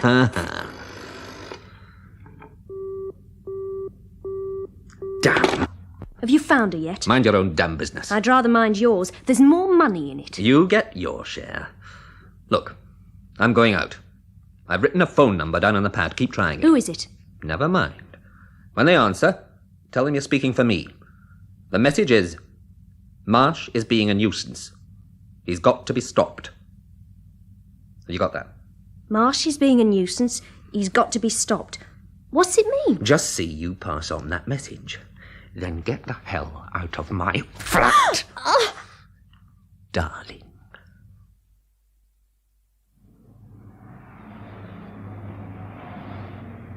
Marsh, I want you a minute. Come in the office. Right, Mr. Rodney. The police phoned while you were out. They found your car. Where? Well, I didn't ask. They want to see you at the station. I'll go this evening. Thanks. Oh, by the way, I see your car's due for relicensing. Oh, is it? Thanks for the reminder. Listen, Marsh. How are you fixed with the law over this cheque business? I don't know. I haven't heard from Sergeant Rankin for a few days. I imagine the situation hasn't changed. And you're still hell-bent on doing the coppers' job for them? No. My wife thinks I ought to leave it to the police. I've promised her I will. Well, generally I'm not in favour of promising wives anything. But in this case, I think you've done the right thing. Now, between you and me, I'm buying Frank Stewart's garage in about 3 months from now. You've got a lot to learn, Marsh. For one thing, you're too soft with the customers, but I'll knock that out of you. Keep your mind on my business, and I remember you when I'm deciding who's going to be manager at Stewart's. Thank you, Mr. Rodney. You've got the appearance of a manager, and besides that, you've got something that's worth a lot in this trade. You look like an honest man. Oh, I wish the police had the same opinion. Forget 'em. You haven't done anything serious, like parking in a restricted area, so sooner or later they'll forget you. All right, get back outside. Well, thank you again, Mr. Rodney. Hello there. Hello, Carol. I'm afraid I don't know your other name. It's Ransom, but I won't hold you to it. You went... Oh, I see. What are you doing here? I've been looking at that cute little sports car over there. You thinking of buying a car? If I survive my test next week, I'm doing everything I can to make sure I pass. Are you really interested in that sports car? Of course I am. Or shall I give you the technical details? Will it go, darling? That's all I want to know. It'll go, to the extent of 120 miles an hour. It'd be dangerous for me to drive it, wouldn't it? Probably. Almost as dangerous as it would be for you if you go on looking for Sheila Ramsey. You're not just guessing, are you, Carol? Aren't I? I don't think so. I've been wondering why you picked this particular garage to look for a car. It wasn't a coincidence, was it? You knew I worked here. You wouldn't like to take me out in that car, would you? How did you know I worked here? Darling, you do ask a lot of questions. Where do you work, Carol? At the Excelsior Club. Darling, if I were you, I'd forget I ever heard of that place. Sheila Ramsey worked there, didn't she? Darling, I'd love to buy this cute little car, but I'd be scared stiff of driving it. I mean, breaking the speed limit's one thing, but killing someone's another, isn't it? Marsh?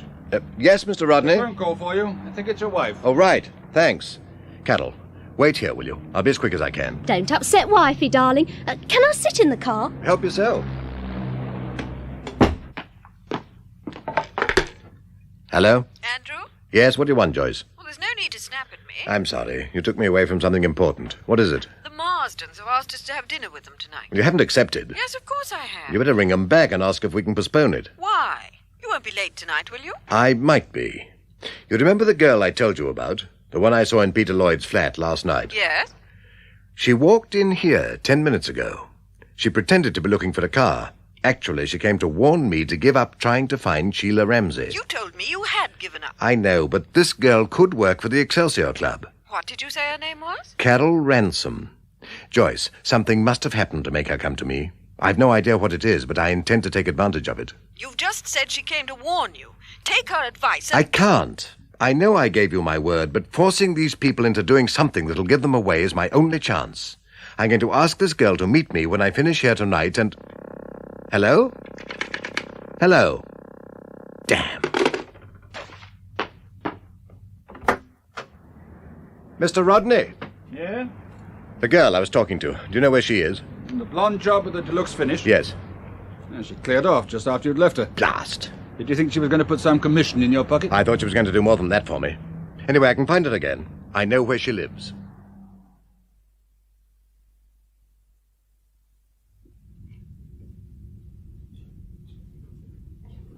Good evening, Mr. Marsh. Why, Miss Everard. I didn't expect to find you here. Well, I had to go into town this afternoon. I thought I'd call on the way home, see if you had any news. You don't mind, do you? No, certainly not. Have you been here long? Only a minute or two. I tried your doorbell, but no one answered. I was just going when you came up the stairs. Oh, well, my wife should be in. Come in, Miss Everard. Thank you. Joyce? Joyce! Excuse me a moment. Yes. Good Lord. What is it? Is anything wrong? I don't know. I thought my wife might have left a message. I've been looking on her dressing table. That's where she usually leaves any notes for me. Some of her things have gone. Are you sure? Yes. Normally it's cluttered with makeup stuff and so on. I haven't seen it as empty as this since the last time she went to stay with her mother. Just a minute. Some of her clothes are missing out of her wardrobe. You're more observant than most husbands, if you can tell that, just by looking in there. No, as a matter of fact, she asked me to do something about the catch. The door wouldn't close. Oh. It wasn't the catch, though. It was the amount of clothes she had in here. They were forcing the door open. Look at it now.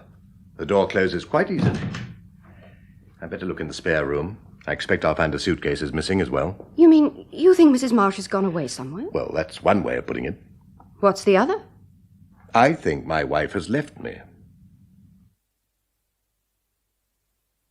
Did you have any luck? Yes.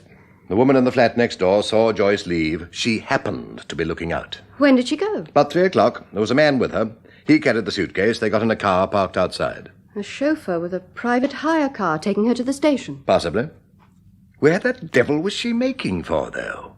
The most likely place would be her mother's, but well, she hadn't arrived there when I phoned. She'll get in touch with you when she's ready. Maybe. But if she's gone because I broke my word to her, I'd have expected her to leave a note telling me when I could contact her. Then the next move would have to come from me. You know, I can't help thinking about this man who was with your wife this afternoon. Could he have been... well, someone who'd been trying to persuade your wife to leave you? I never suspected Joyce was interested in anyone, but, well, considering the existence we've led lately, it's not out of the question, I suppose. Yeah, perhaps she's changed her mind and come back. Excuse me. Yes, of course. Telegram, sir. Oh, thank you.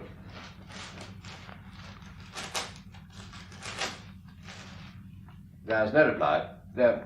Here you are, son. Oh, Tom. Night, sir. Good night. Listen to this. I've gone away because I have no choice. Derek Brown has come between us. Forget him, and I may be able to come home. Joyce. Derek Brown. That was the name on your checks, wasn't it? Yeah? Well, then she's definitely gone away because you broke your promise. That's how it looks. On second thoughts, though, I don't believe Joyce sent this telegram. Why not? I'm positive I never mentioned to her the name my checks had been signed with. There were so many other things to tell her that was one detail that didn't seem important. Then who sent the telegram? I don't know. But my guess is they were connected with the Excelsior Club. Listen to the message again. I have gone away because I have no choice. Derek Brown has come between us. Forget him, and I may be able to come home. Do you know what I think that means? What? Stop being a damned nuisance if you ever want to see your wife again. May I see that telegram, Mr. Marsh? Certainly. Here you are. Thank you. I have gone away because I have no choice. Derek Brown has come between us. Forget him, and I may be able to come home. Joyce. Are you sure your wife didn't send this? As sure as I can be about anything in this damned business. Look, I told you, she doesn't know that Derek Brown was the name on my checks. Well, analyze that message. I have gone away because I have no choice. In other words, she was forced to go. Derek Brown has come between us. Their way of telling me the checks are the reason why she was forced to go. Forget him, and I may be able to come home. Mind your own damn business, and you might see your wife again. Why didn't they just say that? I could have shown a message like that to the police. Put in this ambiguous way, there's no point in letting them see it. What are you going to do about the telegram? I can't do anything, Miss Everard. If I've read the message correctly, they've got Joyce, and, well, we know what they're capable of, don't we? Look, in the circumstances, don't you think formality is out of place? Formality? Miss Everard. Oh, yes, I suppose you're right. Oh, what was that? I expect it was the evening paper. I'd better make sure. Andrew? Yes? Have you had anything to eat? Not since lunchtime. It was the paper. Would you like me to get you something? Oh, I don't want to put you to any trouble. I was thinking of myself as well. If you wouldn't mind if I joined you. I'd be grateful if you would. I'll see what's in the fridge, shall I? Thanks. How about bacon and eggs? Couldn't be better. 2 eggs? Please. Oh, you know, this just doesn't seem right. What? Well, sitting here, deciding how many eggs I want, looking at the paper, while Joyce may be... You said yourself, you can't do anything. I know.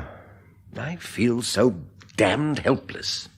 Like a man driving a car and the brakes are packed up. I'm heading for a crash and there isn't one single move I can make... Margaret. Well, just a minute, I'm coping with your eggs. Last the eggs. Sorry, but there's something in the stop press. Well, go on, I'm listening now. A girl's body was found in the river this afternoon. She's still unidentified, in her early 20s, blonde, wearing a blue 2-piece suit. It can't be your wife. No, but Carol Ransom's blonde. And when I saw her this morning, she was wearing a blue 2-piece. You don't think she's committed suicide? Good God, no. If anything, she was murdered. The Excelsior Club? Yes. Why? Because they found out she'd been to warn me. Well, aren't you jumping to conclusions, rather? How could they have found out? I don't know, but I'll bet you those eggs to a T-bone steak that they did.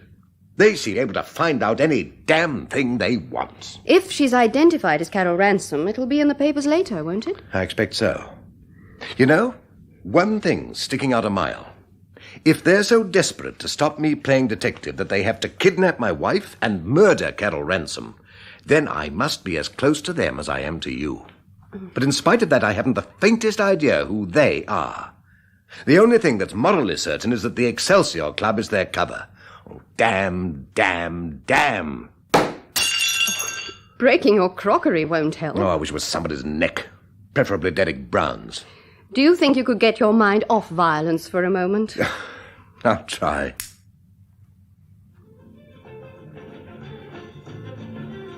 Does pop music go with bacon and eggs?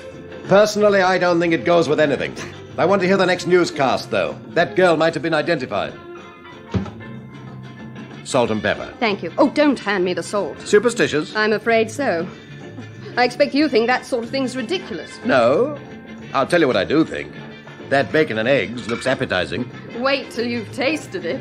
Is the stool all right, or shall I get you a chair? Oh, the stool will do. May I take my shoes off? My feet are feeling very unfriendly. I've overworked them today. Modelling? Yes. What the well-undressed girl will wear on the beach next year. You like doing that sort of thing? I like the money. Do you mind? Well, it's nothing to do with me, is it? But I thought you'd have gone in for, fur coats, dresses. Anything except that beachwear stuff. You mean in my case, clothes do make the woman? Good grief, no, I didn't mean that at all. Well, at least you're not undecided about it. No, I shouldn't think the cameramen are either. Oh, I don't mean anything more to them than that bacon means to you. If you knew how much I'm enjoying it, you wouldn't say that. You're not the, slightest bit old-fashioned, are you? I didn't think I was. Oh. Tea or coffee? Tea, please. I'll put the kettle on. Andrew? Yes? I got a confession to make. Ha! You prefer coffee? I wish that was all it was. I haven't been completely honest with you. In what way? I could have given you more help than I have. Much more. There's a very good reason why I suppose deceived you is the only way to describe it. Go on. That reason still stands, but... Well, after what's happened to your wife, Damn. Well, you'll have to see who it is. I think it's more important to listen to you. It could be news about Joyce. If you're right about that telegram, they're bound to follow it up, to make sure you understood the message. Oh, please, Andrew, I won't run away. Well, all right. Keep out of sight, though. Right. If it's a messenger from the Excelsior Club, I don't think we ought to let them know that you're here.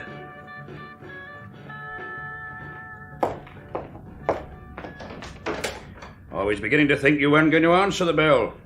Good evening, Mr. Marsh. Good evening, Sergeant. I've been expecting you to call at the station. Why, what? Oh, good Lord, my car. I'd completely forgotten about it. Other things on your mind, I dare say. Yes, I've been busy at work. Matter of fact, I haven't been home long. Look, I'll be with you in half an hour. That be all right? No, Mr. Marsh, it won't. I'll wait for you. Oh, please yourself. Just give me a second to turn the radio off and get my coat on. Go home. I'll get in touch with you as soon as I can. All right. Ready when you are, Sergeant. Oh, by the way, how long is this going to take? That depends entirely on you, Mr. Marsh.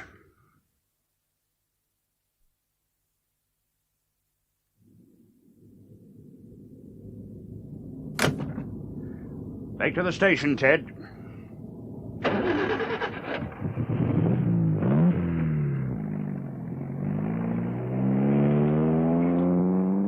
Where did you find my car? Not too far away from here. Do you mind doing something else besides identifying your car? Have I any choice? Oh, yes. But if you say no, it won't help you very much. What do I have to say yes or no to? Taking part in an identity parade? Well, I can't see any objection to that. You can't? Well, as I wasn't in my car when Roger Sherwin was knocked down, no one will be able to pick me out as the driver. This isn't anything to do with a hit and run. This is a matter of another dud check. Oh, Derek Brown's still in business, then. Well, that should prove to you that you're wrong about me. I'd be a damn fool to carry on knowing you were looking for more evidence against me. A damn fool, or an overconfident one. Anyway, as it happens, this check was passed before we got onto you. About a week ago, Mr. Marsh. In fact, the man who accepted the cheque is sure that he'll still be able to recognise Derek Brown. Then I've still no objection to taking part in your identity Don't parade. forget what I said about overconfidence. That doesn't apply to me. You'd like me to refuse, though, wouldn't you? That would be as good as a confession. Not as good as being picked out as the man who passed that cheque. That would be real evidence. You know how an ID parade works? I've seen them on TV. You'll have a lineup of volunteers, and I'll be allowed to choose my own place among them. What happens then? The man who accepted the cheque will walk along, and if he recognizes Derek Brown, he'll point to it. Tap him on the shoulder. As long as he picks me out, you won't care how he does it, will you? Get rid of the idea that I'm persecuting you, Mr. Marsh. There's nothing personal in this. I just want the man who passed those cheques and ran your friend down, whoever he is. But it wasn't me. I am not Derek Brown. It was your shoulder he tapped. He could have made a mistake. Bring him into this office. Let him look at me again. Not a chance. He's already made a statement swearing that you are the man who gave him that cheque for £320. What am I supposed to have bought? Something else for my wife? No, it was money you'd lost gambling. Gambling? I've never gambled in my life apart... Where did I lose £320? You know as well as I do. Well, let's say for a moment that I don't. Where was it? The Excelsior. You almost said that with me, didn't you? Listen, to pass a cheque in a club, I'd have to be a member, wouldn't I? Or be signed in by one. Check their membership lists and their visitors' book. See if you can find the name Andrew Marsh I've there. already checked them. Your name isn't there. Well, then you... But Derek Brown's is. On his application for membership, his address is the same that was given with those dud cheques. Your old flat. Yeah. Who runs the Excelsior Club? The man who picked me out just now? He's only the manager. Well, who gives him his orders? That's nothing to do with us. Oh, you ready to make a statement now? No. Who's your solicitor? Why? I'll get him along here. Perhaps he could convince you that you'd be doing yourself a favour to tell us all about those dud cheques. My solicitor isn't short of work, Sergeant. He doesn't have to get me to admit to something I haven't done for the sake of finding himself a client. I've got enough to do as well, Mr. Marsh. I don't need to waste time trying to make you see sense. You know, I think you've forgotten all the evidence I've got against you. Here we go again, you and your damned evidence. Think about it for a minute. I know what your motive was. It started because you were broke. You had to use dud cheques to buy your wife the sort of things she'd been used to. I haven't bought my wife anything. You talked to her, you should know that. I know you haven't given her anything yet. Well, what's that supposed to mean? You'll find out. Then you and Roger Sherwin realised dud cheques would buy stuff that could be turned into money as well as presents for Mrs. Marsh. So you went into business together. And till one of two things happened. You had a row about the way the proceeds were going to be split, or he found out we were onto you and he decided to talk to save his own skin. Now, which was it, Mr. Marsh? Neither. Well, I believe you ran him down because he was going to talk. Now we'll go for a walk. Where to? Round the back of the station. Your car is in the yard there.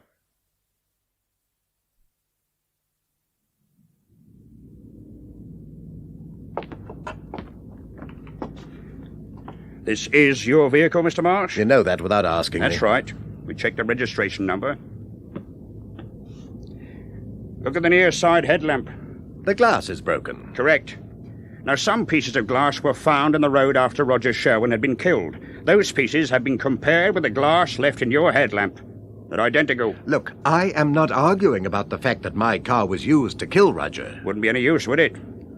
You and your wife drove the car, didn't you? Yes. Now, we only found two different sets of prints, none, Mr. Marsh, belonging to the mysterious third party who's supposed to have stolen your car.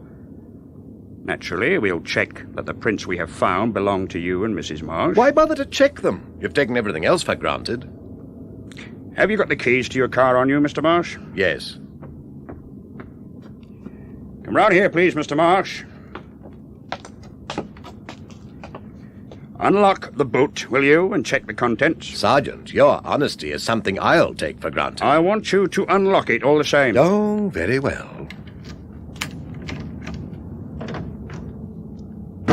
What the...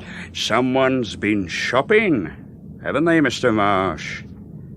Now, could those parcels be the reason why you didn't want to open the boot? If I'd known they were there, they would be. Whoever stole the car to kill Roger planted them. Do you know what's wrong with your story, Mr. Marsh? I'd be grateful if you'd tell me. I might be able to put it right. Till this happened, as far as I can make out, you were an honest sort of bloke who had a bit of bad luck. Not the sort who goes around making enemies. But if your story were true, then someone's got a king-size grudge against you. To want to frame you for the dud cheques and for murder Well, they definitely have to have it in for you and no mistake. Now, you tell me the name of someone who wants you out of the way that badly, and I'll check and see if there's any chance of them being Derek Brown. Well? You'll have to give me time to think about it. That's the best you can do?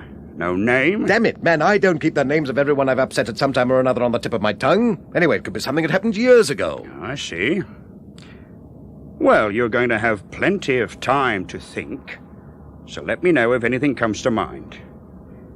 Now, let's get back to these parcels. You see the labels? On a couple of them there. Rutland's of Bond Street and Wiley's of Oxford Street. Same shops where your cheques turned up. Yes, I saw that. Well, you'll want those parcels out of the boot before I take the car, won't you? Where were you thinking of taking your car to, Mr. Marsh? Well, home, first of all. I'm afraid you won't be going home. I told you you'd have plenty of time to think, didn't I? You believe you've got enough evidence to charge me now? I'm sure I've got enough. Roberts, bring these parcels into the office, will you, and... Marsh! Marsh, come back, you damn fool! Roberts! Roberts, move yourself! Move yourself! Stop that out of the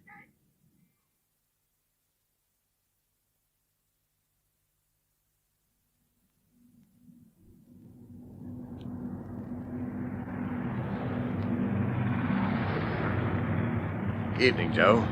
Oh, hello, Mr. Marsh. Busy? No, sold 5 gallons in the last couple of hours, that's all. Yeah, Mr. Rodden, you'll be going bankrupt. I should go... Joe, will you do something for me? Huh? Would you get the sports job out, the black one, and put some juice in her? I've got to give a customer a trial run. What, at this time of night? Well, he's going away on business first thing in the morning. Look, I'm going to make a phone call. It'll only take a couple of minutes. OK, Mr. Marsh. Leave it to me. Thanks, Joe.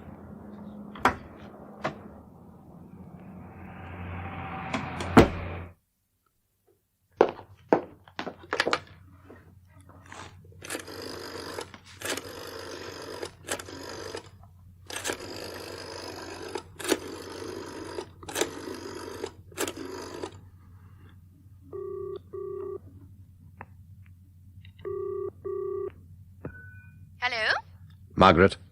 Who's that? Andrew Marsh. Where are you? In the garage, the place where I work. Rankin was going to arrest me. I ran for it. Andrew. I know it was a damn stupid thing to do, but I didn't have much choice.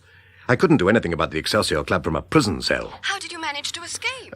We were in a yard behind the station identifying my car. The street gates were open, and I ran like blazes. Luckily, there were plenty of people around. They must have got in the way of the law. It sounded like bedlam behind me. Didn't anyone in the crowd try to stop you? Well, by the time they realized what was going on, it was too late.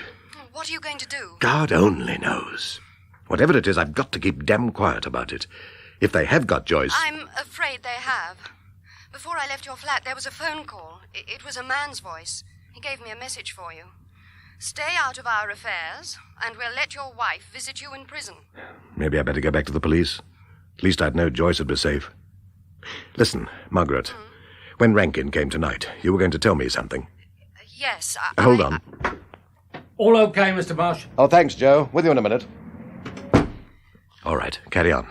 There's one thing you can do, and I'm sure you won't have to worry about anything happening to your wife, because no one can possibly know about it. Well, what is it? Talk to Sheila Ramsey. Well, I have to find her first. I can tell you where she is. You can... For God's sake, why haven't you told me before? There isn't time to explain, but believe me, Andrew, if it had been up to me, I'd have told you. Where is Sheila? Do you know a place in Kent called Kingsgate? Kingsgate. Yeah, just outside Broadstairs, isn't it? Yes, that's right.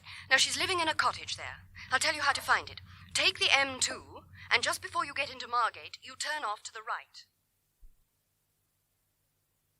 Shut the door, you fool. Do you want everyone at the club to hear you? Sorry, Mr. Lloyd. Where's Andrew Marsh now? Well, right after Alf was on the blower to you, he come out of the garage. Driving a jalopy, he was. Sports car like. Got the number? Sure, Alf wrote it down. There you are, Mr. Lloyd. You're not going to turn him into the coppers, are you? I don't know yet. Let me have him for half an hour, eh? It's time you let me have a bit of fun, Mr. Lloyd. You had your fun with a girl. Not me, Mr. Lloyd. Alf wouldn't let me anywhere near her. You know why, too. She had to look as though she'd fallen in the river, not been pushed there by a 10-ton truck. If you'd got your hands on her, no one would ever have recognised the poor bitch again. You want to let Alf show you how to do these things. Like he did with that jag. That was necessary. Where did Marsh go in this car? Out by the Elephant, up to Blackheath. Mm-hmm. Alf said I'd better get back to the club, because you'd want to know what was going on. Alf reckons he's heading for some place like Dover. Dover? Is he trying to get out of the country? Dunno, Mr. Lloyd. I wasn't asking you. Get me a drink, Max. Sure, Mr. Lloyd. Can I have one? Help yourself. When did you leave, Alf? About an hour back. So if Marsh is heading for the Kent coast, I should hear something pretty soon. Alf's going to phone me, I suppose. That's right, Mr. Lloyd. Where do you want your drink? And put it in the desk. Well, cheers, Mr. Lloyd. Yeah. If Marsh isn't trying to get out of the country, what the hell is he doing? Eh? Never mind. Oh, finish your drink and get out. You won't give him to Alf, will you, Mr. Lloyd? I might not give him to either of you. I might let the police have him. I don't know yet. Have to ask, will you? Ask who? Him. I don't have to ask anyone about what I do. Especially him. He's the one that got us into this fix. You know that, don't you, Max? Yeah, Alf was telling me. We had a first-class operation going, and he damn near ruined it because... Because what, Mr. Lloyd? That doesn't concern you. Now, well, things will be okay again when this Marsh bloke's off our backs, won't they, Mr. Lloyd? It's getting him off, though, Max. That's the trouble. He said Marsh's wife disappearing and make him see sense, but it doesn't look like it has. This time, I'll handle it. Can I have some more orange juice, Mr. Lloyd? No, clear out. Go back to that rat hole you call home. When I've heard from Alf, I'll let you know if I want you.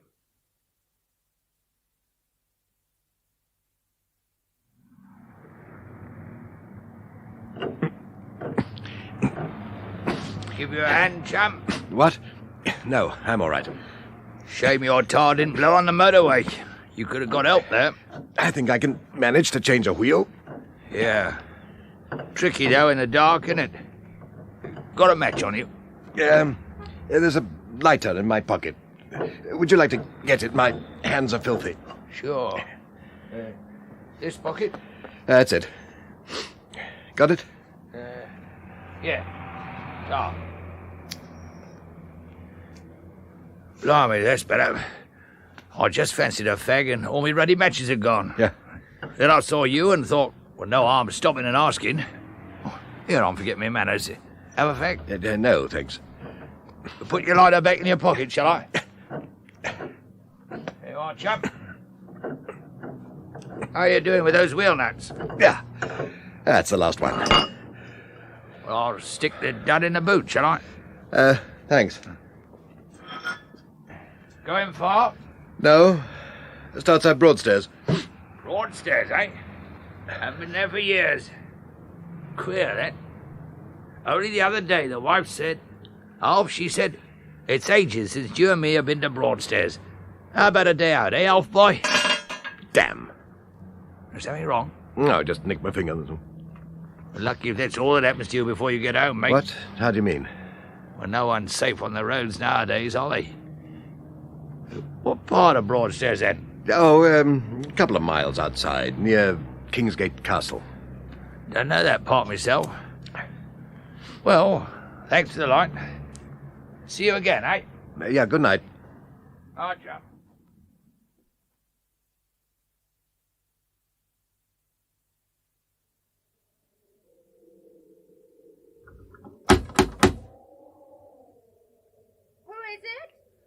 Andrew Marsh.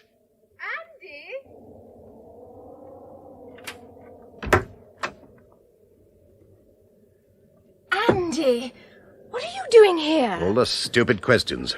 I suppose you're looking for me. Oh, clever girl. Now I've found you, I don't intend saying cheerio and going away again, so how about asking me in? Oh, I'm sorry, Andy. Come in.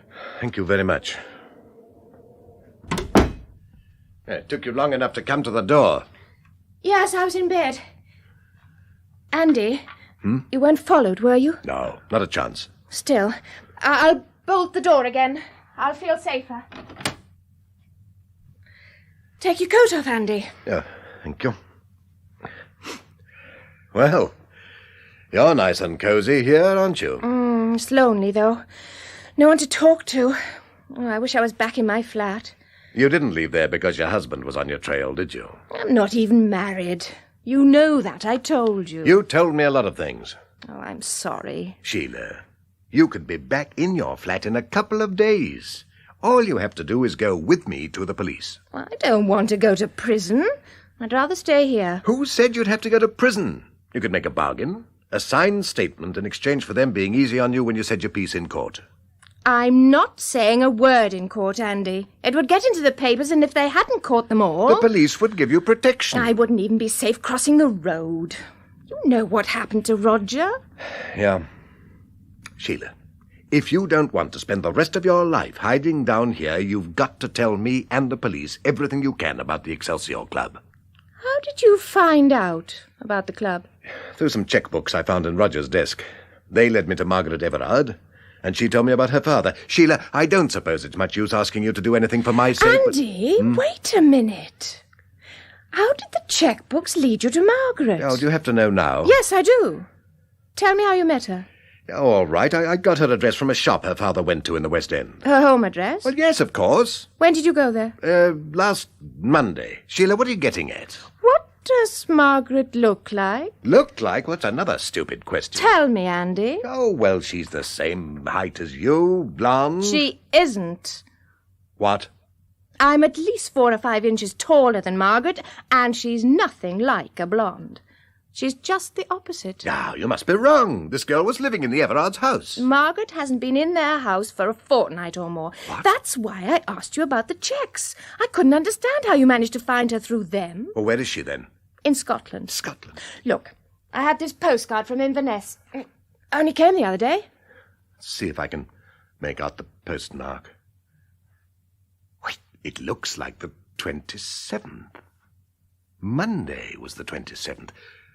Sheila, if Margaret Everard was in Scotland on Monday... She was, Andy. She must have been. Then who the devil was the girl I talked to?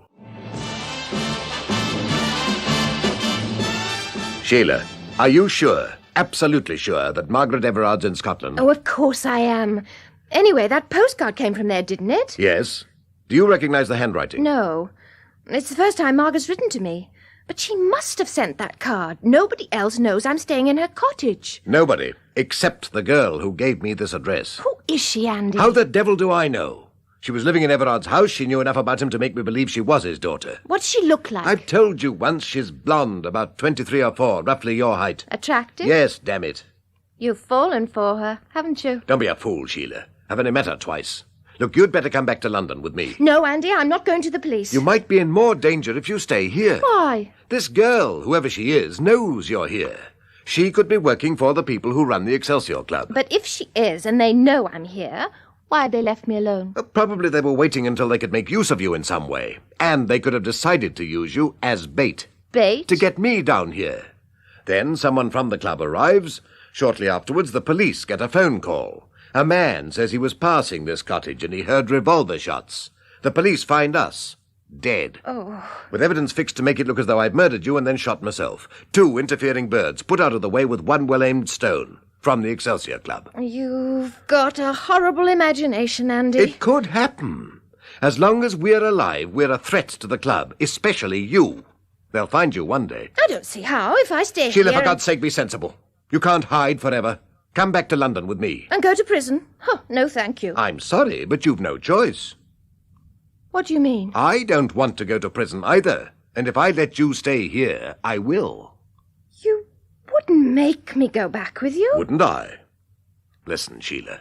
Those charming people you used to work for have got my wife. By coming down here to find you, I'm risking her life. You should have told me. Would it have made you say, yes, I'll come back with you? I don't know. Well, it doesn't matter. I'm making this decision for you. You are going to help me to prove to an obstinate policeman that he's wrong about me. I'll write it down. Sign it. One of the crimes I'm suspected of is forging other people's names. You have got to make your statement in person. I don't think you'll go to prison for very long. You may not go at all. Now go and put whatever you'll need in a suitcase and... Andy, You said you weren't followed. They probably know where you are without having to follow me. Put the light out in the hall. I'll douse this one. They may not have seen it. These curtains look fairly thick.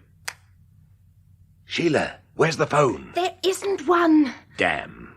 What were you going to do? Phone the police, of course. Where's the nearest call box? Down the road, about 5 minutes' walk. Right. Is there a back door to this place? Yes. Andy, don't leave me. I was going to send you, but there may be more than one of them. We'll wait. Andrew! That's a girl. Shut up. Andrew! It's the girl that calls herself Margaret Everard. You hide yourself. I'll let her in. If she's on her own, okay. If there's anyone with her, slip out of the back door and run like hell to that phone box. Watch out in case anyone's keeping an eye on the back. All right? Yes. Andy, I'm scared. Good. You'll run all the faster. Now disappear. I'm going to open up.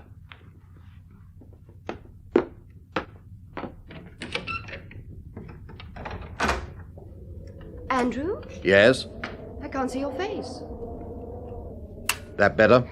Yes. Why did you put out the lights? Economizing. Are you on your own? Yes. May I come in? It's your cottage, isn't it? The lounge is the door on the right. Thank you. Do you mind if we have a light on? You pay the electricity bills. You know I don't. That's very evident. How did you find out? Does it matter? No. Where's Sheila Ramsey? Why do you want to know? Is she all right? Yes.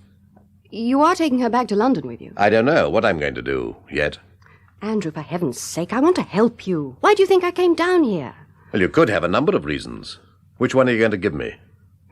I was afraid you'd find out that I wasn't Margaret Everard. I wanted to tell you why I lied to you. Are you sure you're alone? Yes, why? There's somebody outside. I didn't hear anything. Perhaps you didn't want to hear it. Sheila, what the devil do you think you're doing? Nothing. You weren't hoping she'd left her keys in her car, were you? Well, what if I was? Get out of that car. I said get... Oh, all right. If you'd been able to start her car, where would you have gone? I don't know. Anywhere. As long as it was away from you. This isn't your lucky day, is it? You are staying with me. And as soon as we've heard what our visitor has to say, I am driving you up to London. Who is she, Andy? I've no idea, so if I tell her we're catching a plane for South America, don't contradict me. Why not? Because I don't trust anyone now. If we keep our plans to ourselves, we've a reasonable chance. Now come on, back inside, and leave the talking to me.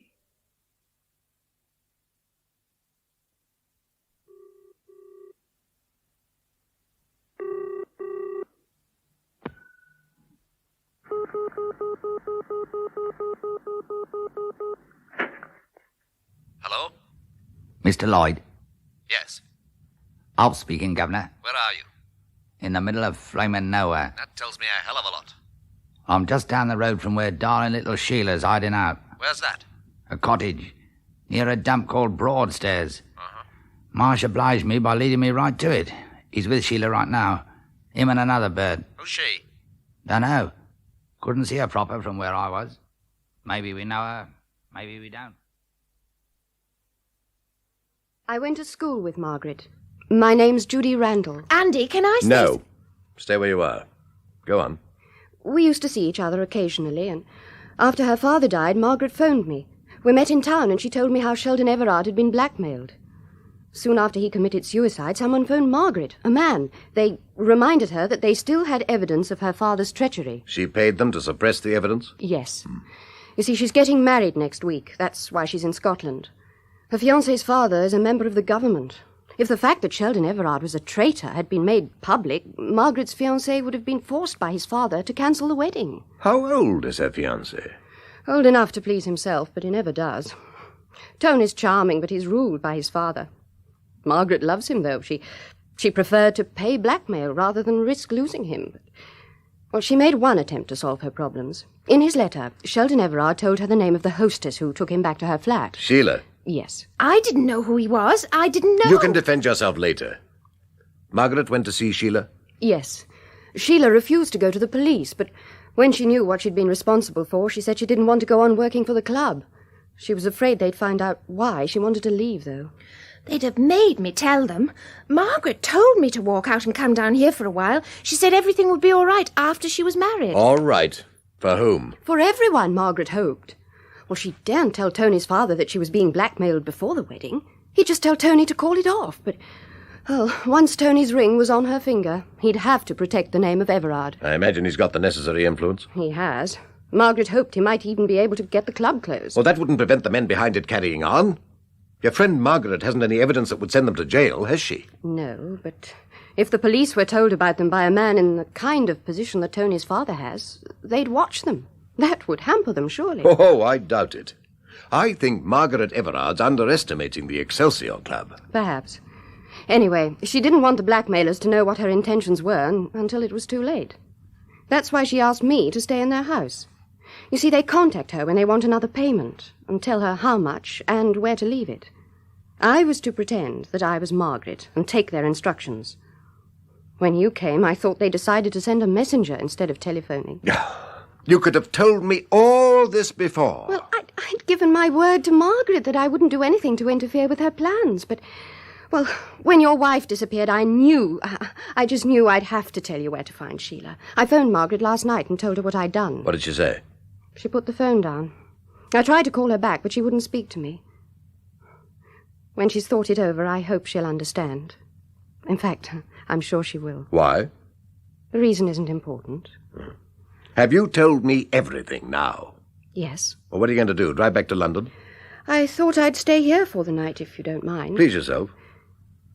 Andrew, are you going to use Sheldon Everard's membership card? Use it? You mean to get into the Excelsior Club? I don't know. I'll have to think about it. Come on, Sheila, we're leaving. Where are you going? I'm taking her to stay with some friends of mine. I thought you'd be taking her to the police. She doesn't want to talk to the police, do you, Sheila? No. There might be some other way she can help. Until I've decided what it is, I'm leaving her where she'll be safe.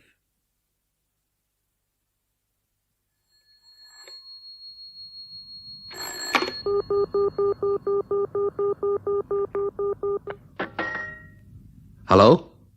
It's me again, Governor. Where are you now? Outside the caff on the M2. Canterbury's not so far off. Hotted a bird in there once, Governor. Never mind the biography. Where's Marsh? Drinking coffee with darling Sheila. She's yapping her ruddy head off. It's all right for you, Andy. You're clever. There's all sorts of ways you can make money. Yeah? I wish you'd tell me one. Oh, you're kidding me. All I've got is some measurements I'm not ashamed of.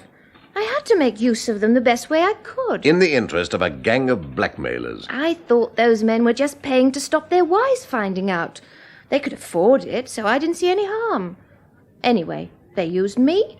Why shouldn't I use them to help pay the rent? You could have got a flat that wasn't so expensive. Oh, there were other things besides. I've always wanted a mink. Sheldon Everard wanted to die naturally. Oh, look, I'm sorry about him, honestly I am. When Margaret told me they weren't just making those men give them money, I felt like killing myself. I'd never have taken them back to my flat if I'd known. Really, I wouldn't. Who runs the Excelsior Club? I don't know. Ralph used to show us the men we had to take home. Ralph? He's the manager of the club. What, an overweight Uriah Heep? Pardon? Washes his hands all the time with invisible soap. That's Ralph. I've met him. He picked me out in an identity parade. Do you know a girl called Carol Ransom? Yes, she's one of the hostesses. Peter Lloyd? Who? Peter Lloyd. He's living in your flat now. I've never met him. Where does Roger fit in? Did he work for the club? No. The checkbooks were his idea. He was always looking for easy ways to pay his rent as well. He had a new girlfriend who was costing him a lot of money. He joined the club and he found out I was taking some of the customers back to my flat. Did he guess they were being set up for blackmail? I don't think so. But he said if they lost their checkbooks while they were in my flat, they couldn't very well go to the police. What did you get out of it? He gave me £5 every time I stole a checkbook. Did he ask you to take mine? No, but when he introduced us, I thought that was what he wanted me to do. When I gave it to him and told him it was yours, he just said, poor old Andrew. He used my checks, you know. Oh, we didn't mean to get you into trouble. I wish I could believe that. I'm sure he didn't. Your checks were like all the others, just a piece of paper that he could sign with a name he'd thought of and buy things. I mean, it wasn't like stealing money from you and the others, was it? You are an expert at justifying your immoral little ways, aren't you? I don't know what you mean. Andy, why was Roger killed? Probably because someone from the Excelsior Club found out about your sideline. It could have meant trouble for them, so they put an end to it. When they stole my car, it was a part of Operation Frame-Up. What? They wanted to make the police a present of a suspect for Roger's murder. I knew him, so I was elected. Another thing in my favor was that I was already under suspicion for passing dud checks. How could they have known that? Oh, they have an espionage system that could give MI5 a few lessons. Come on, time we were moving. Andy, I'm tired. You can sleep in the car. When Rankin comes on duty in the morning, I want to be waiting for him.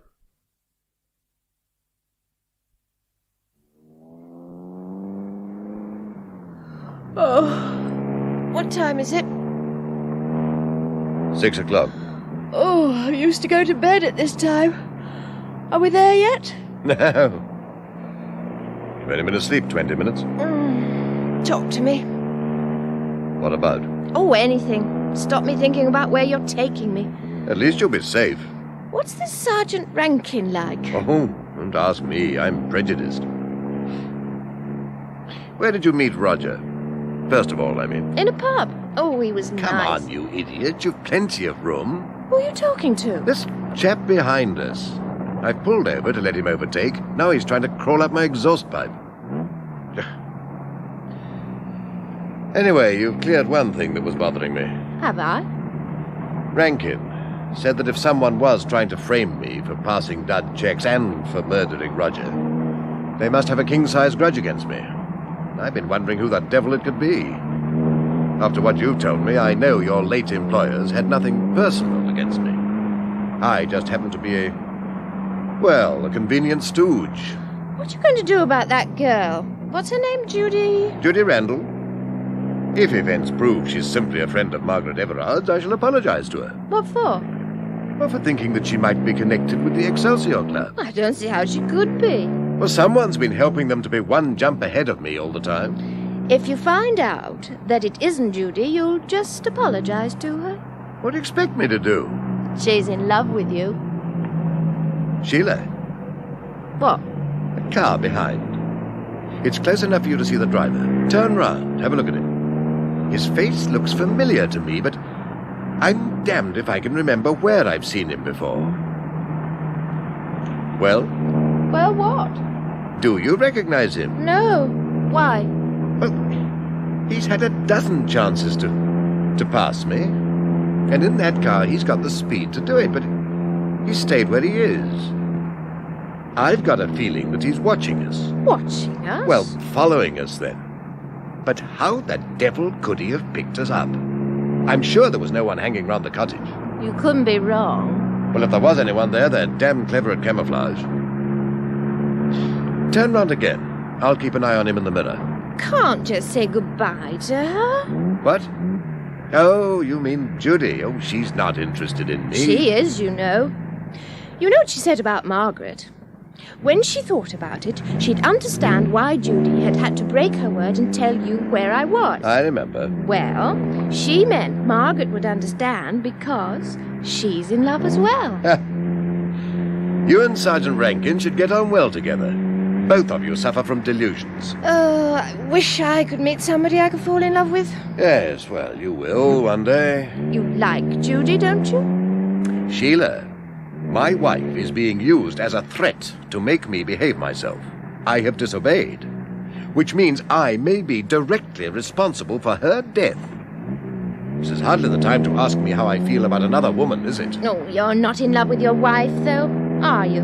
Not anymore, I mean. Have I ever said that I'm not in love with her? No, but from some of the things you've told me, you know, about the way you're always having rows and that sort of thing, I don't see how you can be in love with her. Oh, I'm as much to blame for the rows as she is. Why? Because when you're wondering where the hell the money's coming from to pay a pile of bills, you forget to be an attentive husband. And that doesn't make for a happy relationship. You're just making excuses for her. You know you're not in love with her as well as I do. And in that case, I don't see why you're so worried about what could happen to her. You are a callous little devil, aren't you? Listen, when you've been married to a woman, for as long as I've been married to Joyce, she becomes part of your life. If she's ill or in any kind of danger, you don't think about whether you're still in love with her. You just try to do your best to help her. You know what's the matter with you, don't you? You're old-fashioned. Oh, for heaven's sake, go back to sleep and let me drive. Oh, he's made up his mind at last. What? Our friend's going to overtake. What the devil? Andy, he's smiling at Well, you. he'll have us off the road if he keeps this up. Get ahead of him, Andy. I can't, he's matching my speed. The damn fool's going to smash into us if he doesn't. Open the door! Jump on it, he's trying to... Andy! Open the door! Can't the handle stop? You're pushing it the wrong way, you...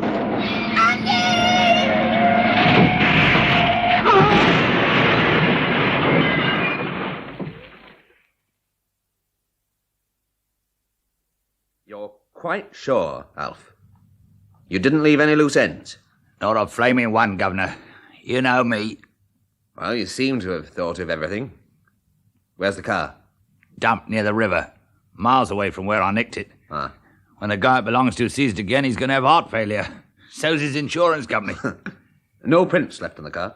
Clean as the parson's jokes, Governor. What did you do with Max when he got back last night? Sent him home. He won't like it when he knows I let you take care of Marsh. He'd have made a right mess of it. Probably left his footprints on Marsh's face. Don't know when to stop, Max don't. Business back to usual now, eh, Governor? Yeah. You know, I think I'll celebrate the exit of the late and unlamented Andrew Marsh. You can drive me to the plaza in Park Lane, Alf. A champagne breakfast is called for. Right, Governor. Here's my keys. The car's behind the club. I'll be with you in 5 minutes.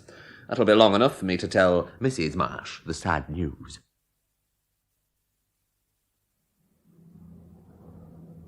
Can I have a word with you, Mr. Rodney? Just a second, Joe.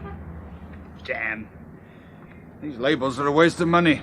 Stick it under the wiper, Mr. Rodney. How much have you knocked off? I'll put another tenner on. Oh. What do you want, Joe? Well, I thought I'd better see you about this bit in the paper. What? Oh, Andrew Marsh. Yeah, he was here last night. Must have been just after he scuppered from the coppers. What was he doing here? He made a phone call and he asked me to fill up the sports job, the black one.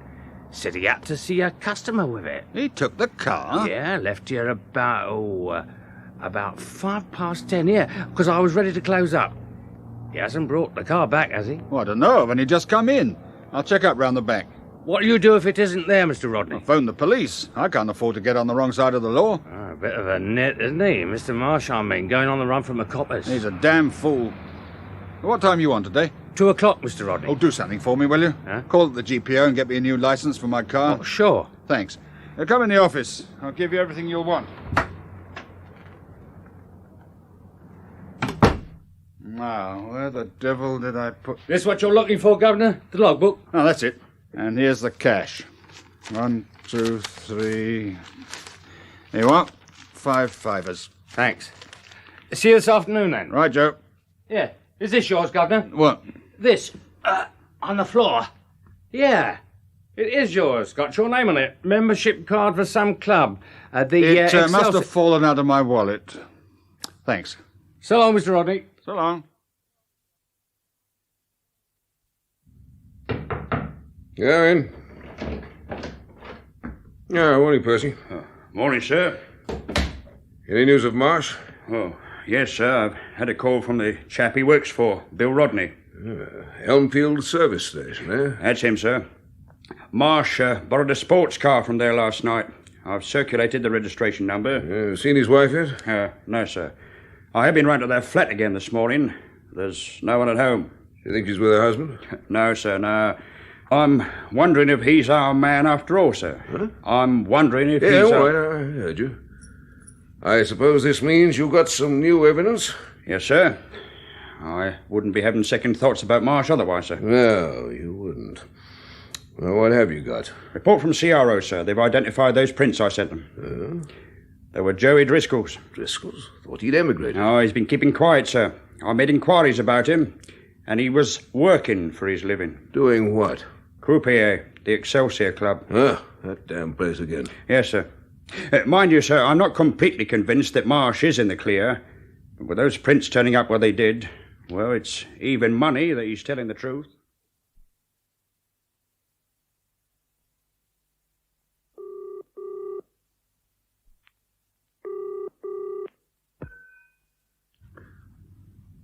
Hello? Oh, is that the home of Mr. Sheldon Everard? Yes? Are you Mrs. Everard? No. Who is that? Well, my name's Fergus, Dr. Fergus. I'm speaking from the Medway General Hospital. I'm afraid Mr. Everard has been in an accident. Are you sure you've got the right number? Well, the only identification we found on the patient was a membership card for the Excelsior Club. It gave his name as Sheldon Everard and his address... How is Mr. Everard? Are you a member of his family? No, they're away. I'm looking after the house. I'd forgotten Mr. Everard was still in London. I'm sorry, Doctor. Well, that's all right. How is he? We're awaiting the result of X-rays. I don't want to alarm you, but he may have internal injuries. Will you contact his family? Yes. Can I see him? Not at the moment. Mr. Everard is still unconscious. Unconscious. Unconscious. Unconscious. Did your bank know you'd lost your checkbook? The dud checks came out of that book. You've come the wrong road. I've never heard of anyone called Ramsey.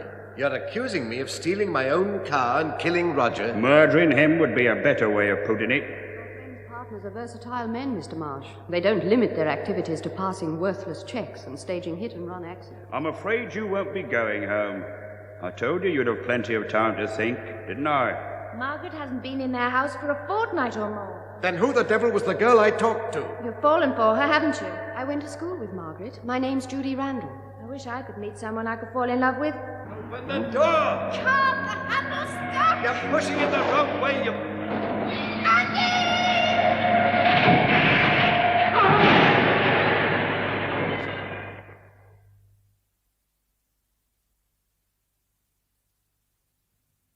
I'll see him as soon as I've talked to Mr. Everard, sister.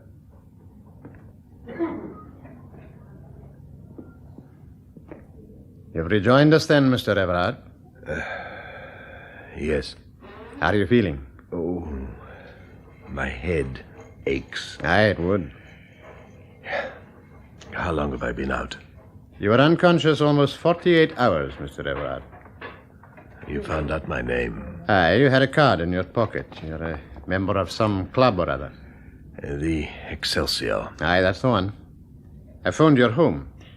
I believe your family's away. Doctor, how is Miss Ramsey?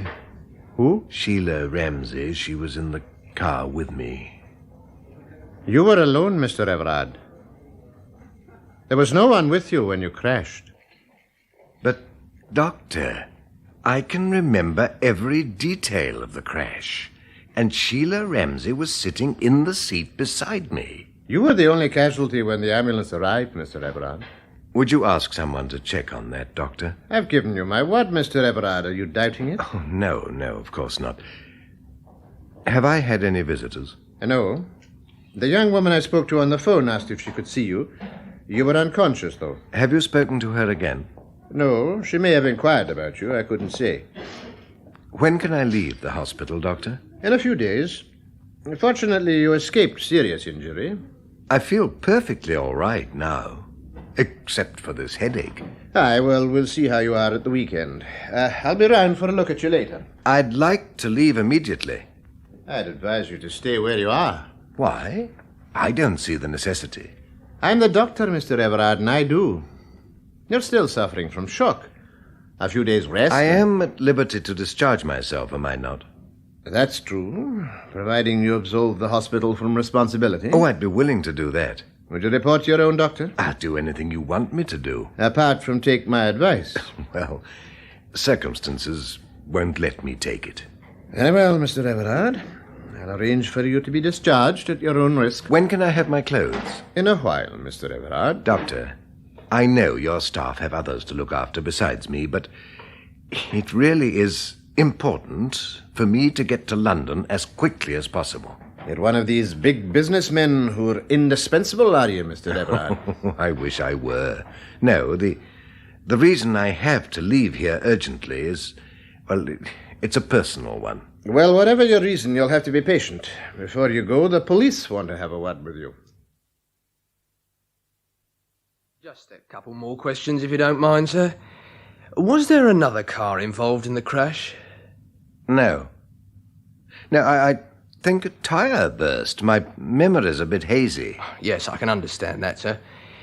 Dr. Fergus says you've been asking about a young lady. You said she was in the car with you. As she wasn't found, I must have been mistaken.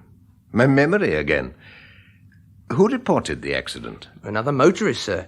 He phoned for the ambulance. Did you have number plates on the car, sir? Naturally. We didn't find any, sir. Well, they must have been somewhere in the wreck. They weren't, sir. It's very odd, isn't it? Very. Look, do you think we could discuss this some other time? I am in rather a hurry. Yes, sir, of course. Where can we get in touch with you? Dr. Fergus has my home address. He'll give it to you. I see. How far's the nearest station? 5 minutes walk, sir. Out of the hospital, turn left and keep straight on. Oh, thank you. Well, I'll be hearing from you, I expect. Going, Mr. Everard? Yes. Goodbye, Doctor, and thank you very much. Goodbye. Have you finished with my office, Constable? Yes, sir. Good. Did you get all the information you want? Well, sir, between you and me, I reckon there's something queer about Mr. Everard's accident. You're thinking about the missing number plates? Yes, sir. They didn't vanish of their own accord.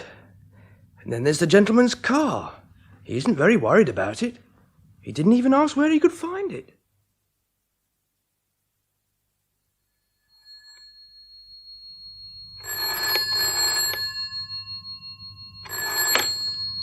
Hello?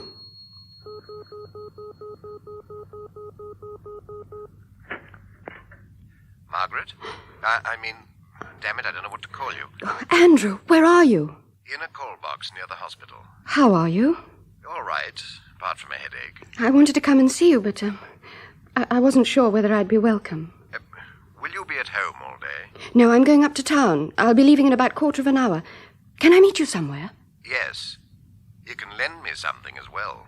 What? Sheldon Everard's gun. Why do you want his gun? I'll tell you when I see you. What time will you be free? From 5 o'clock. Right. Meet me at 5:30 Victoria, under the clock. Have you got that? Yes. 5:30, under the clock at Victoria.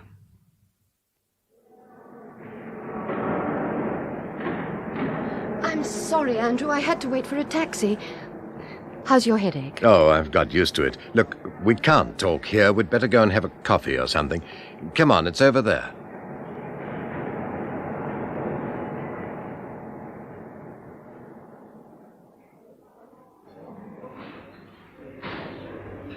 It's a damn good job I didn't have anything on me except Everard's membership card. Rankin's bound to have circulated the name of Andrew Marsh. Do you think the policeman who came to see you at the hospital was suspicious?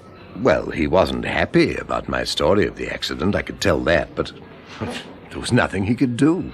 What happened to the number plates? Whoever knocked me off the road must have taken them. Why? I'm blessed if I know. I'm more interested in what happened to Sheila. She might still be alive. I'd be surprised if she is. I ought to have left her in the cottage. Oh, you weren't to know what was in store for her. I should have guessed. But I was so concerned with my own affairs. I forgot that the Excelsior Club is next to omnipotent. I suppose I was followed all the way to the cottage. You can't be certain. Well, I can. Before we crashed, I saw the other driver's face. I thought I'd seen him somewhere before. And in hospital, I remembered. On the way down to the cottage, I had to change a wheel. He came up and asked me for a light. But how did they know you'd be on that particular road? Well, they'd been watching me all the time. Or someone told them where to find me. Who? That's what I'd very much like to know. I could have told them. You said it. Why didn't I? That is what you're thinking, isn't it? No. You didn't say that with very much conviction. Look, whoever's operating the Excelsior Club has either the ability to read my mind, or they've had help from a fifth column. But not from me. Did you bring Everard's gun? Yes. Thanks. I haven't said I'll lend it to you. Why do you want it? I'm going to use Everard's membership card to get into the Excelsior Club. Now, obviously, I'll need more than a persuasive line in sales talk. to make sure I get out again. I think you'll need more than a gun, too. Oh, don't go to the club, Andrew. I have to. They probably know that I'm still alive. Therefore, they'll have to think of another deterrent. They're certain to make use of the fact that they've got my wife. I've got to try to stop them. How? No, I don't know yet. Well, you can't walk into the Excelsior Club without some idea of what you're going to do. If Joyce is there, I'll do my best to get her out. That's all. Simple, isn't it? And what if she isn't there? I'll have to make someone tell me where she is. And afterwards? Providing simplicity is effective. Go and see Sergeant Rankin. You're lying to me now, aren't you? Lying? Yes. You're really going to the Excelsior Club to offer them a proposition. You'll do anything they ask, if they'll release your wife. Why do I want the gun, then? In case your proposition's rejected. I'm right, aren't I? They tell me women are always right. Are you going to lend me that gun? Yes, I suppose so. Do you want it now? Please. Give me your newspaper. Is the safety catch on? Yes. Is it loaded? I think so, but you'd better look and make sure. Oh, I intend to. Here you are. Thank you. Would you do me another favor? If I can. Once I'm in the club, I'll have to act like a member until I see what's going to happen. Well, unfortunately, I haven't the price of a drink. Well, Andrew, I'm sorry, but I've only got a few shillings. I went shopping this morning and I spent Never mind. I don't imagine they'll let me wander around for very long. I really am sorry. No, it isn't important. But you hated having to ask me, didn't you? When are you going to the club? Tonight? I haven't decided yet. You mean you haven't decided whether you can trust me again? I must be going. Good luck, Andrew. Thanks. Is this anyone's seat, love? What? No. Do you mind if I sit here, then? Please do. Ta, I've just seen my boyfriend off on the train. He's in the Navy, you know. Shan't see him again for 3 years. I felt like having a good cry, but I thought I'd have a cup of tea instead. So I think I'll settle for tea as well. Have you been saying goodbye to someone? I think it's very probable that I have. Have you any change? I want to use the phone. Oh, what do you want, love? Sixpences? Yes, please. I think I've got a couple. Oh, yes, here you are. Oh, thank you. I'll have to give you the shilling and threepenny bits and coppers. Do you mind? Makes no difference to me, love. Ta, there's a phone box just outside. Yes, thank you, I know. You'll most likely have to wait. There's bound to be someone there. I'll keep your seat for you.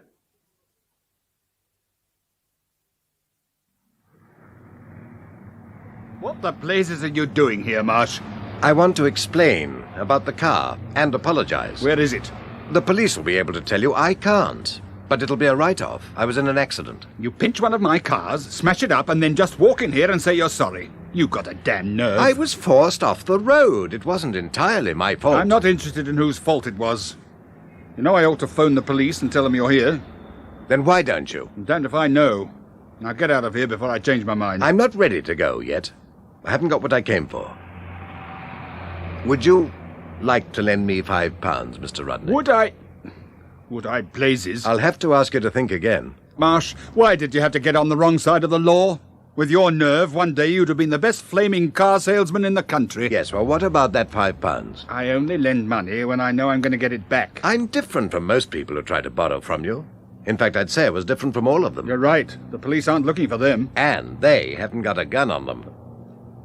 Did you say gun? In my pocket. Do you want me to show it to you? No. And I don't want to hear the damn thing go off either. Here's your £5. Thanks. You hurt your head in that crash, didn't you? Well, from the sticking plaster on my forehead, that's fairly obvious. I'm not going by the plaster. Any man with a gun in his pocket who only asks for a £5 must have had a bang on the head. It'll pay my fare back to the West End and buy a few drinks in a club I know. Thanks. I'll repay you one day. Good night, Mr. Rodney.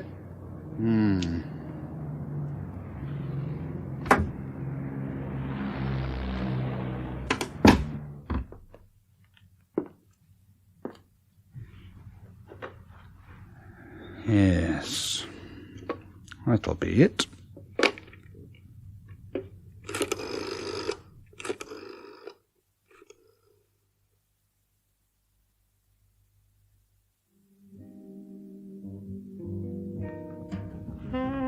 Double whiskey, please. Certainly, sir. Not very busy this evening, are you? It's early yet, sir. I don't think I've seen you in the club before, have I, sir? Haven't you? Do you know if Mr. Lloyd is in? Mr. Lloyd, sir? Your whiskey. No, thank you. Soda or water, sir? Soda, please. I'll help myself. He was asking about Mr. Lloyd, sir. Yes, Peter Lloyd. I was hoping to see him. I don't believe I know the gentleman, sir. How long has he been a member? Well, he isn't a member. I understand he's concerned with the management of the club. Is that true? Then I wouldn't know him. Excuse me, sir. Hello. Good evening. You're Mr. Everard, aren't you? That's the name on my membership card. Yes, I know. My name's Shirley. Oh. Can I buy you a drink? No, thanks. Someone would like to meet you, Mr. Everard. Someone interesting? Oh, yes. Come with me and I'll introduce you to them. Haven't finished my drink. Bring it with you. Haven't paid for it either. Have it on the Excelsior Club, Mr. Everard. Thank you. Lead on, Shirley.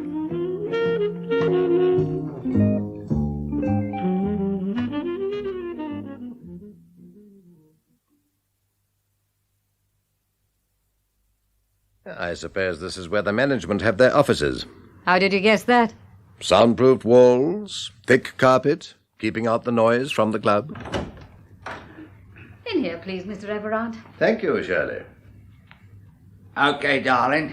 Get back in the club and make the mugs forget how much they're losing. Drop dead. Nice girl. Evening, Mr. Marsh. Well, don't tell me I've been brought here just so we can exchange details of our insurance companies. Very funny, Mr. Marsh. You don't look very amused. You did the last time I saw you. I was enjoying myself then. Ah, you enjoy killing, do you? All part of the job, Mr. Marsh. Well, you didn't do your job very well, as far as I was concerned. I didn't have time to make sure. I had other things to attend to. Like getting rid of the number plates? Why, though? To make the law scratch their blooming heads. I see. What happened to Sheila Ramsey? There's no complaints about how I did my job there. Do you fancy another drink? Are you allowed to give away Ralph's liquor? Who said it was Ralph's? This looks like the manager's office. Well, that's where you're wrong. This is the boss's room. Ah, is he the one I was brought here to meet? Maybe. How about that drink? Scotch, if you have it. You name it. We've got it. Tell me, are you as free with information as you are with hospitality? Come again? If you knew where my wife was, would you tell me? How do you like your scotch? Straight? With soda. Help yourself. You lost your old woman, then? I didn't lose her. She disappeared. And you reckon we've got her? Haven't you? You better ask the boss. Where is he? He'll be here when he feels like it. Me, I'm going to put my feet up. You better do likewise, Mr. Marsh. The boss ain't particular about how long he keeps you waiting. Why should Andrew Marsh go to the Excelsior Club? I don't know, sir. My informant just said we'd find him there. They were right. He arrived half an hour ago. Didn't you ask your informant what Marsh is up to? I couldn't, sir. They rang off. In any case, I was going to ask for a search warrant in another day or two. Why wait? I'd have preferred, sir, to collect some more evidence. But as Marsh is in there, I suppose we'll have to move in tonight, sir. Yeah. What evidence have you got against the club so far? Joey Driscoll worked there, sir. Yeah? And he's got cause to regret it, as we both know. I don't give a damn what Driscoll regrets. He shot that watchman and paralyzed him for life. We couldn't prove it, sir. What else do you know about the club? The Yard have kept tabs on it for the last couple of days, sir. Max Freeman's been a regular caller. No, that moron, eh? And he wasn't there during the time the club's open for business, sir. One of their strong-arm boys, probably. Alf Jenkins. He's been in and out as well. Alf only works for characters who give him a chance to decrease the population. Yes, sir. Oh, so that's all the evidence I've got so far. Oh, good grief, Percy. What more do you want? You think I should apply for a warrant, sir? If you don't, the super will want to know why. Right, sir. I'll make a special application. I'll attend to it now, sir. Hold on. What about Andrew Marsh? Oh, the yard men are watching out for him, sir. No news means Marsh is still safe inside the club. You've been taking your time, darling. If you've got any complaints about the service, you know what you can do with them. How'd you like your coffee, Mr. Marsh? You mean there's something about me you people don't know? I always take it black. Same for me, darling. 3 sugars. Any clients tonight? Just one. Who is he? Ralph says he's some kind of scientific character. I've told Brenda to look after him. Is that all right with you? Yeah. Oh, I'm so glad. I'll have my coffee over here, darling. Well, get it yourself. I'm nobody's servant, least of all yours. How much longer will you be around? Till the boss comes. What time do you expect him? What's it to you? I want to see him. I think I found a couple of new girls. I'll tell him. I'll only be here another half hour. Got a date? Yeah. I promised I'd meet myself in bed at 2 a.m. I've lost too much shut-eye this week. And if I don't see him, he can ring my number in the morning. Yeah. Shirley is your personnel manager?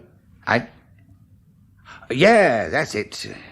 I'll tell her that. Personnel manager. How does she find the girls? Well, through the old labour exchange. We'd all have been signing on if you'd been around much longer. Oh, I didn't realise I'd been such an obstacle. You were a flaming nuisance, Tosh. Even a mug like you could have got lucky. We had to go kind of easy till you've been taken care of. Hi, boss. Go get yourself some driving lessons, Alf. Well, anyone can make a mistake, boss. I'll make sure of him next time. Next time, I'm going to give him to Max. Now get out. Boss! I said get out. Okay, I'm going. Sorry if I've kept you waiting, Mr. Marsh. Oh, that's all right. Alf's been entertaining me. How did you get hold of Sheldon Everard's membership card? Don't you know, Mr. Lloyd? I wouldn't ask you if I did. I thought someone might have told you they'd given it to me. Someone? If you don't know who I mean, I'm not going to enlighten you, but I'm very grateful to you. Why? You've shown me I was wrong to mistrust them. I like to oblige. How is Everard's daughter? I'm Andrew Marsh, civilian. What the hell's that supposed to mean? It's the nearest I can get to name, rank, and number. Your number's up, Marsh. You know that, don't you? Alf thought it was the other day. Alf's got too short of himself. Like you. What time have you arranged the firing squad for? Dawn? I'll tell you when I know why you used Everard's name to get in here. Well, I thought you'd have worked that one out for yourself. Why should I bother? I knew Max could get you to tell me. I don't think I've met Max. Do you want me to arrange an introduction? Oh, it won't be necessary. In any case, I meant to tell you why I used Everard's card. I want to know what you've done with my wife. I haven't done anything. You sent that telegram. Derek Brown has come between us. Oh, didn't you know? Well, someone from this club sent it. I have a partner. The wire was his idea. I'd like to meet him. I dare say you will. What the hell was that about Derek Brown? Don't you know what was in the telegram? I told you I didn't send it. All the same, you should know who Derek Brown is. I'll find out. My partner will tell me. Does he know where my wife is? Yes, so do I. You said... You asked me what I'd done with her. That's a different question entirely. Let her go. Why should we? You can't keep her a prisoner indefinitely. Nobody said we were going to. Can I get you a drink? No, thanks. Oh, by the way, Alf should have given you a message. Who from? Shirley. She's found 2 more girls she wants to talk to you about. I imagine they're replacements for Carol Ransom and Sheila Ramsey. That's one you've worked out for yourself, is it? Carol was the unidentified girl they found on the river, wasn't she? And Sheila will be found in the same place, I suppose. Sheila won't be the only one. How much did she tell you? Well, she couldn't tell me very much, could she? She wasn't initiated into the inner circle, as Carol was. Carol was a stupid bitch. She didn't know what she was well off. How did you know she'd been to see me? I'm Peter Lloyd, a civilian. Yeah. How about this one, then? Where's my wife? Not too far away. Well, I'd like to see her. What's that? A last request? Call it that if you like. Give me one good reason why I should grant it. I'll give you 6 good reasons. Everard's membership card wasn't his only possession that I borrowed.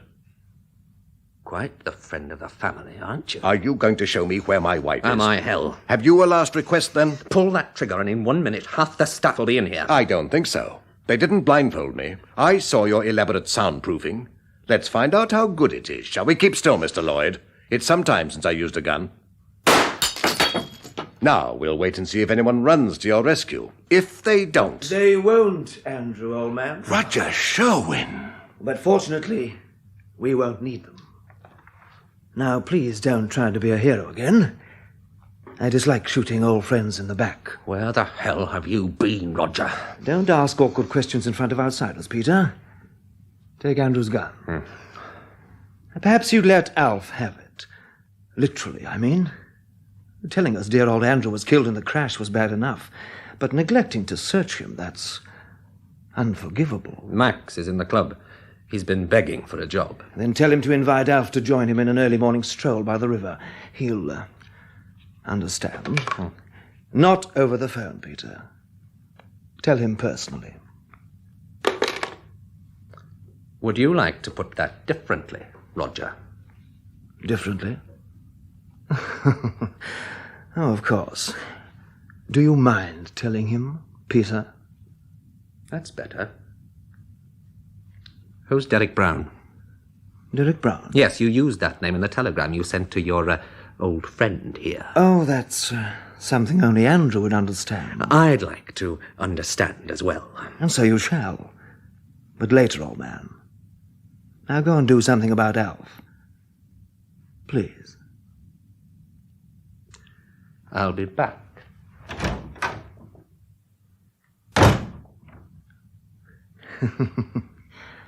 And how are you feeling after the accident, old man? Where's Joyce? One thing at a time, old man. You look as though you've made a complete recovery. My recovery is due to good luck and the hospital staff. You apparently owe yours to a miracle. No, old man. Nothing so unusual. Just a matter of finding someone expendable, persuading them to participate in a piece of villainy, an essential part of which was that they should wear my clothes, and making sure they carried one or two personal items of mine which you could identify. I instructed Alf to drive your car with the violence necessary to ensure that physical identification would be impossible, and exit Roger Sherwin.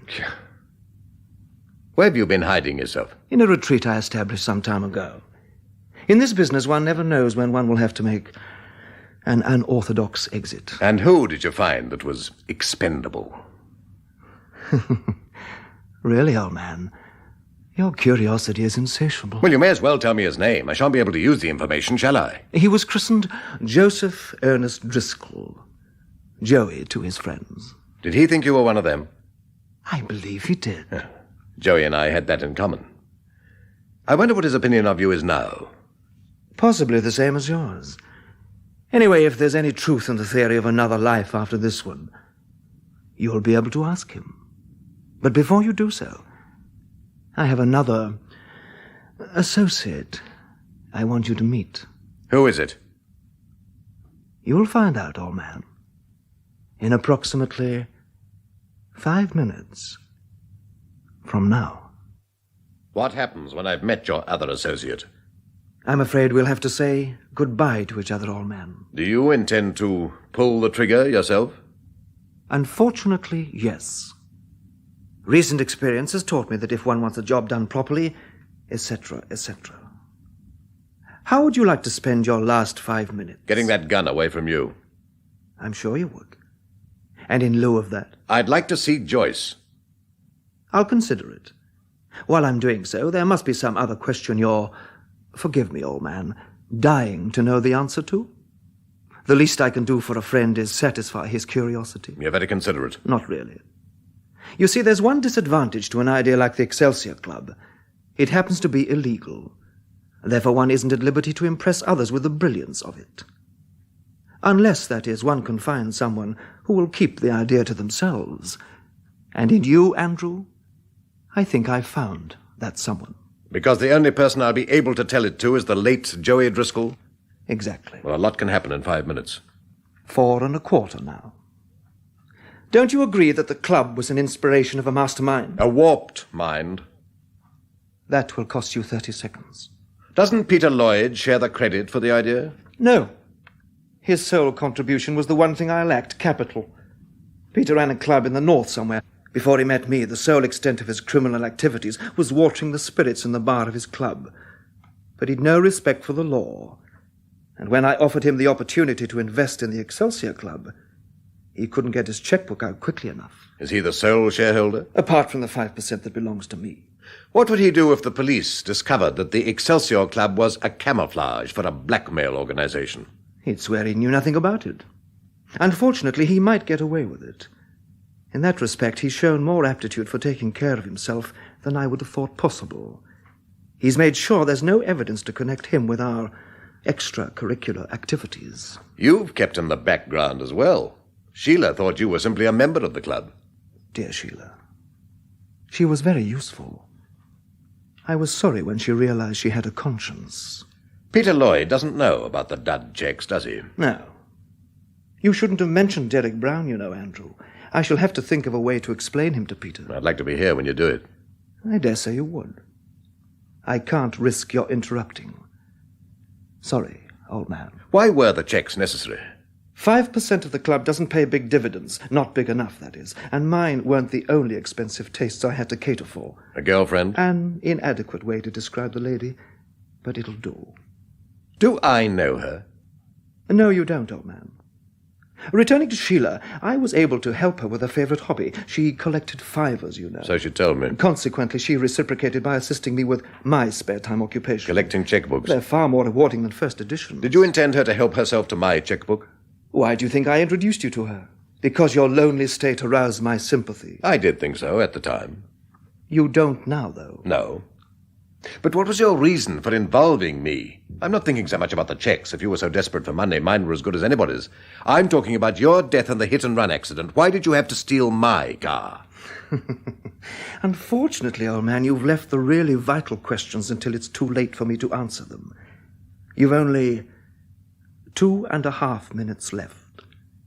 And as I've decided to let you see your wife, your curiosity on those points will have to remain unsatisfied. For the moment, anyway. Open the door, Andrew. Thank you. Turn to the left and go up the stairs. Don't forget I'm a respectful distance behind you, will you? What's going to happen to Joyce? That is a problem, isn't it? And the difficulty is there are several solutions. But they'd all have the same final effect, wouldn't they? You mean she'd join you and Joey Driscoll? Not necessarily. To your right now, old man. There are other ways of making sure she'd be a traitor to her sex and keep her mouth shut. Other ways? Definitely. A woman can be degraded to such an extent that even the police won't believe anything she tells them. Open that door.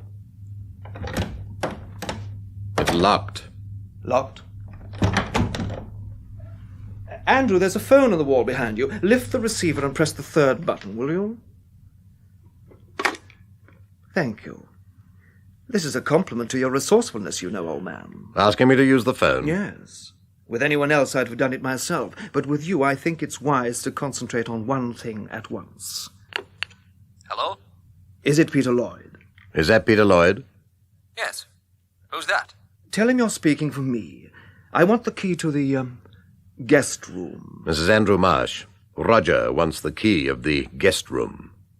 What the devil's he talking about? What the devil are you talking about?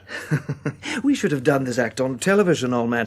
Tell Peter I'll explain later, but I want that key now. Roger will explain later. He wants the key now. I'm coming up. Why haven't you got a key to that door, Roger? Shall we say Peter knows that as well as money, women are a weakness of mine? Joyce might have been able to persuade me to release her. Is that a satisfactory answer? It's a logical one. One of the last things you'll learn, Andrew, is not to place too much faith in logic.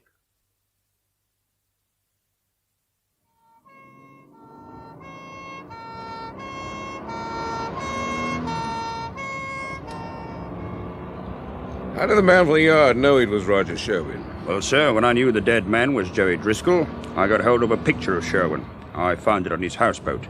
I passed it on to the yard and asked him to keep a lookout for him. He's connected with the Excelsior Club. I thought he might turn up there, sir. And you say he went in by a back entrance half an hour ago? Yes, sir. Inside of Andrew Marsh? No, sir. He hasn't left the club. Alf Jenkins and Max Freeman are still there as well, sir. Where are we now? Tottenham Court Road, sir. A couple of minutes and we'll be at the Excelsior Club. You're wasting time, Roger. He should have been a job for the undertaker by now. I'll handle this my way, if you don't mind, Peter. Be a good fellow and unlock that door. Next time I take a partner, I'll pick someone who isn't a damned show-off. Now, get this nonsense over. You've no imagination, Peter. That's one of your deficiencies. After you, Andrew, old man. Andrew! Are you all right, Joyce? Do you know, old man, I knew you'd say that. You really are too predictable. Doesn't she look as though she's all right? I'm sorry, Joyce. I know that sounds inadequate, but... Oh, touching, isn't it? The blundering husband reunited with a martyred wife. I'm staying to watch this. Does that mean that you doubt my ability to handle the situation? That's just what it means. It sounds as though I was right. They do require you downstairs. I'll be back in a minute. I'd like to be alone with my wife, Roger. I'd like several things that are equally impossible, old man. Well, there's no way out of this room, except through that door. Luck has been on your side so far, Andrew. It still could be. Try and stall them. I'll be down. Roger, the police are in the club. What do they want? I'm damned if I know, but they've got a search warrant. What are you waiting for? Get downstairs. Keep them occupied. Well, what about these two? I'll dispose of them. Don't panic, old man. It's probably just a routine raid. Making sure the tables aren't fixed or something equally stupid. Suppose it isn't just routine. Suppose they search the office and find all the files. We'll need the most eloquent QC in the profession. Oh, no. You'll need him. I'm getting out. You're not, old man. You've had 95% of the profits. You can take the same share of the consequences as well. Go to hell! After you, old man!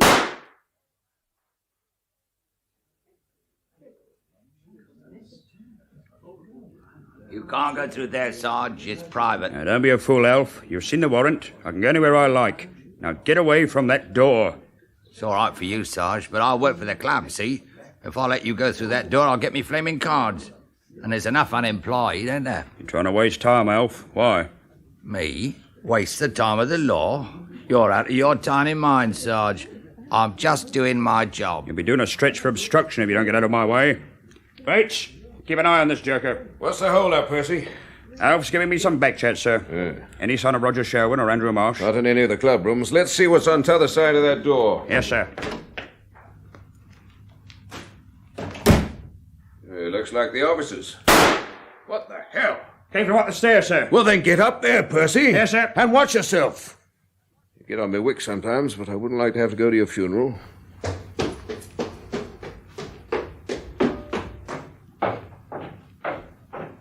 In here, Sergeant Rankin. Who fired that shot? I'll tell you when you've called an ambulance. Roger Sherwin's wounded. All right, you phone for an ambulance, Percy. Yes, sir. And Percy, who's the woman? Mrs. Marsh, sir. Right. Mr. Marsh, I'm Detective Inspector Adams. Look as if you've been mixing it with someone. Yes, with Roger here. What do you do, try to run for it? No. He's been shot in the back. Mrs. Marsh, you'd better give me that gun. Thank you. Can't we do something for Roger? No, Mrs. Marsh, he's dead. Dead? Oh, no, he can't be. I'm afraid he is. Inspector, do you mind if I take my wife downstairs? This isn't very pleasant for her. Very well, sir. There's some officers on the floor below. Wait there. Thank you. Ambulance is on its way, sir. And we've collared a bloke who tried to get out the back way. Well, that'll be Peter Lloyd, Roger's partner. All right, Mr. Marsh. I'll be down to talk to you as soon as I can.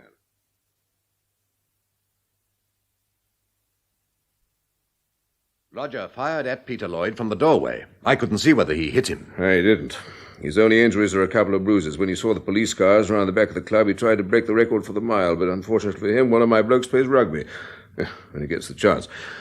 Oh, go on, Mr. Marsh. Oh, Roger was so anxious to stop his partner getting away, he forgot about me for a moment. And you jumped him? Yes. We started a wrestling match. I managed to knock the gun out of his hand. Joyce picked it up. Roger got me on the floor and was doing his damnedest to choke me. He'd have succeeded if my wife hadn't used the gun. I didn't intend to hit Roger. I thought the noise might startle him, and that would help Andrew. Have you ever used a gun before, Mrs. Marsh? I've had one in my hand. I've never fired one, though. My wife's referring to a service revolver of mine. I see. Well, for a beginner, your aim was remarkably good, Mrs. Marsh. Oh, excuse me, sir. Yes, Sergeant? The van's just left for the station, sir. With Alf Jenkins and Max Freeman on board? Yes, sir. What have you done with Peter Lloyd? Send him by car, sir. I thought he'd be better kept away from the other two. Right. Don't go. I've got another job for you. Inspector? Yes, Mrs. Marsh? I only wanted to say I didn't shoot Roger deliberately. I understand, Mrs. Marsh. All the same, I'll have to ask you to come back to the station with us. You as well, Mr. Marsh. Well, I'd want to come in any case, Inspector. Organize transport, will you, Sergeant? And you can go with Mr. and Mrs. Marsh. I'll finish off here. Yes, sir. You can spend your time in the car bringing Sergeant Rankin up to date, Mr. Marsh. I hope he's convinced now that I was framed. I think he is. There's still the matter of the car you stole from Rodney's. I don't know whether Sergeant Rankin is prepared to forget that. I'm more concerned about my wife. Yes, I'm sure you will. I'll have to refer the matter of Roger Sherwin's death to the superintendent. Whether or not we charge Mrs. Marsh is up to him. When will you be able to tell us? Well, as soon as the super gets in the morning, I'll be in touch with him. What time will that be, Inspector? About 8:30. The car is waiting, sir. Right. I'll see you at the station, Mr. Marsh.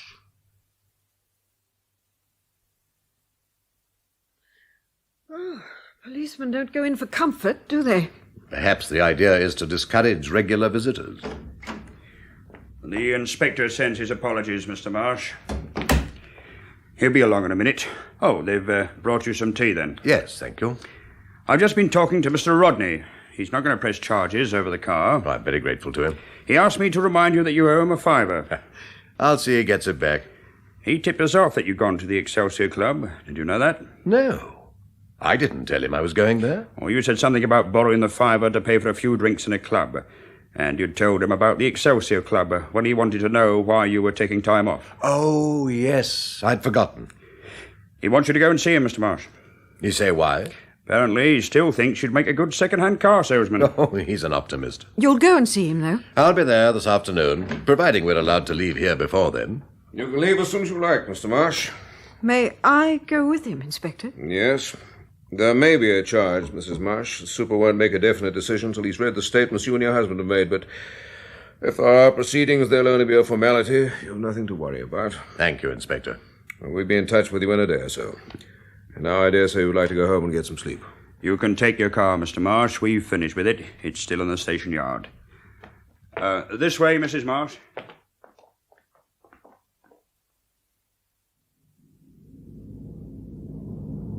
The stuff's been taken out of the boot, Mr. Marsh. Good. Are you off home now? Oh, not yet. We're going to have another session with Alf Jenkins and Max Freeman. What's going to happen about the two girls, Carol Ransom and Sheila Ramsey? Well, Ramsey's body hasn't been found yet, but when it is, well, that's one murder we can charge Alf with. And after what you've told us, we can get the Ransom girl identified. Well, that leaves her and Joey Driscoll with no name against them on a charge sheet. The inspector thinks that if we work on Peter Lloyd, he'll shop the killer and everything will be wrapped up nice and tidy. You're not so sure. As I see it, lack of real evidence is the trouble. Wasn't in my case, was it? Don't hold that against me, Mr. Marsh. Andrew, I'm getting cold standing here. Can we go? Sorry. It's my fault, Mrs. Marsh. Anyway, don't worry about those girls, Mr. Marsh. Their killer's going to hear the jury find him guilty. I'll promise you that. See you in a couple of days, Mr. Marsh. Yes. Goodbye, Sergeant. Bye. Bye, Mr. Marsh.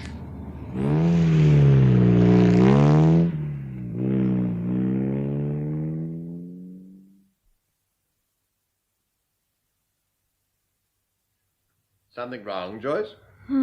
My key won't open the door. I'll try mine. Where have you been? I had to go round to Randolph Gardens. I couldn't park in the Crescent.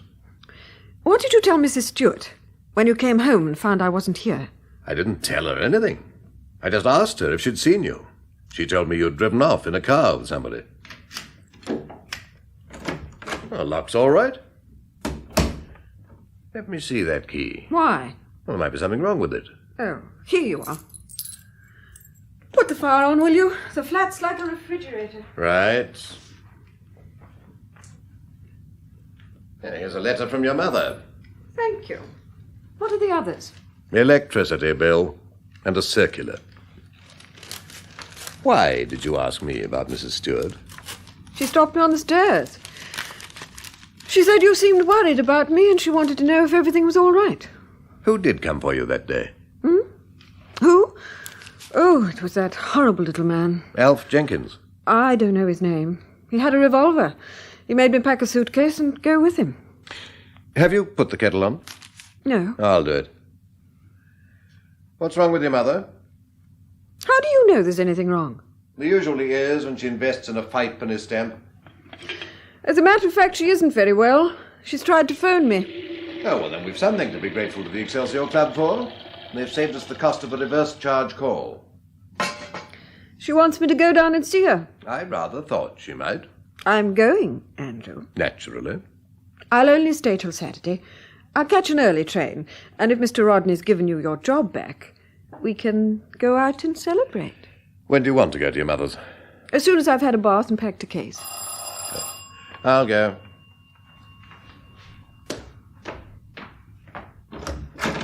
Hello, Andrew. Judy! I didn't expect to see you. I phoned Sergeant Rankin. He told me you were at home. Is everything all right now? Yes, thanks. Who is it, Andrew? Oh, it's Judy. Judy Randall. Oh, of course. The erstwhile Margaret Everard. Judy, this is my wife. How do you do, Mrs. Marsh? Andrew, you won't be long, will you? Goodbye, Miss, Randall. Nice to have met you. My wife's going away for a few days, down to her mother's. Oh, well, if you're on your own, could we meet this evening? I don't know, Judy. I'd like to... Please, I want you to tell me everything that's happened. All right. Where shall I see you? Victoria, under the clock? What time? Oh, well, I'm not sure when I'll be free. Will you be in this afternoon? Yes. I'll give you a ring then. About 3 o'clock. Oh, I must dash now. Goodbye, Andrew. Andrew?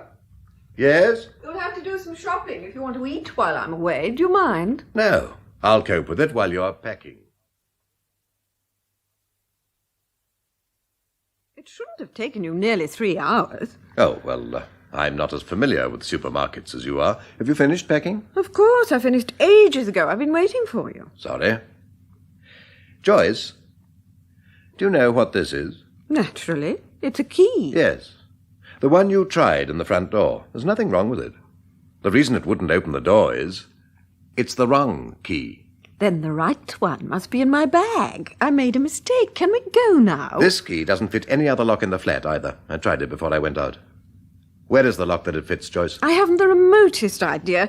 Andrew, Sit down, Joyce. I was going to say I'm in a hurry. I know.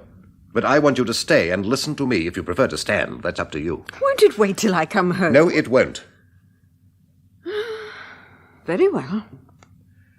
While I was out shopping, I started thinking about this key. How did it come to be in your handbag? Andrew, it's only a key. I can't see why you're making all this fuss. I'll tell you then. I had an interesting thought about this key. It occurred to me that it might fit a lock in the Excelsior Club. To be exact, the lock on the door of what Roger called the guest room.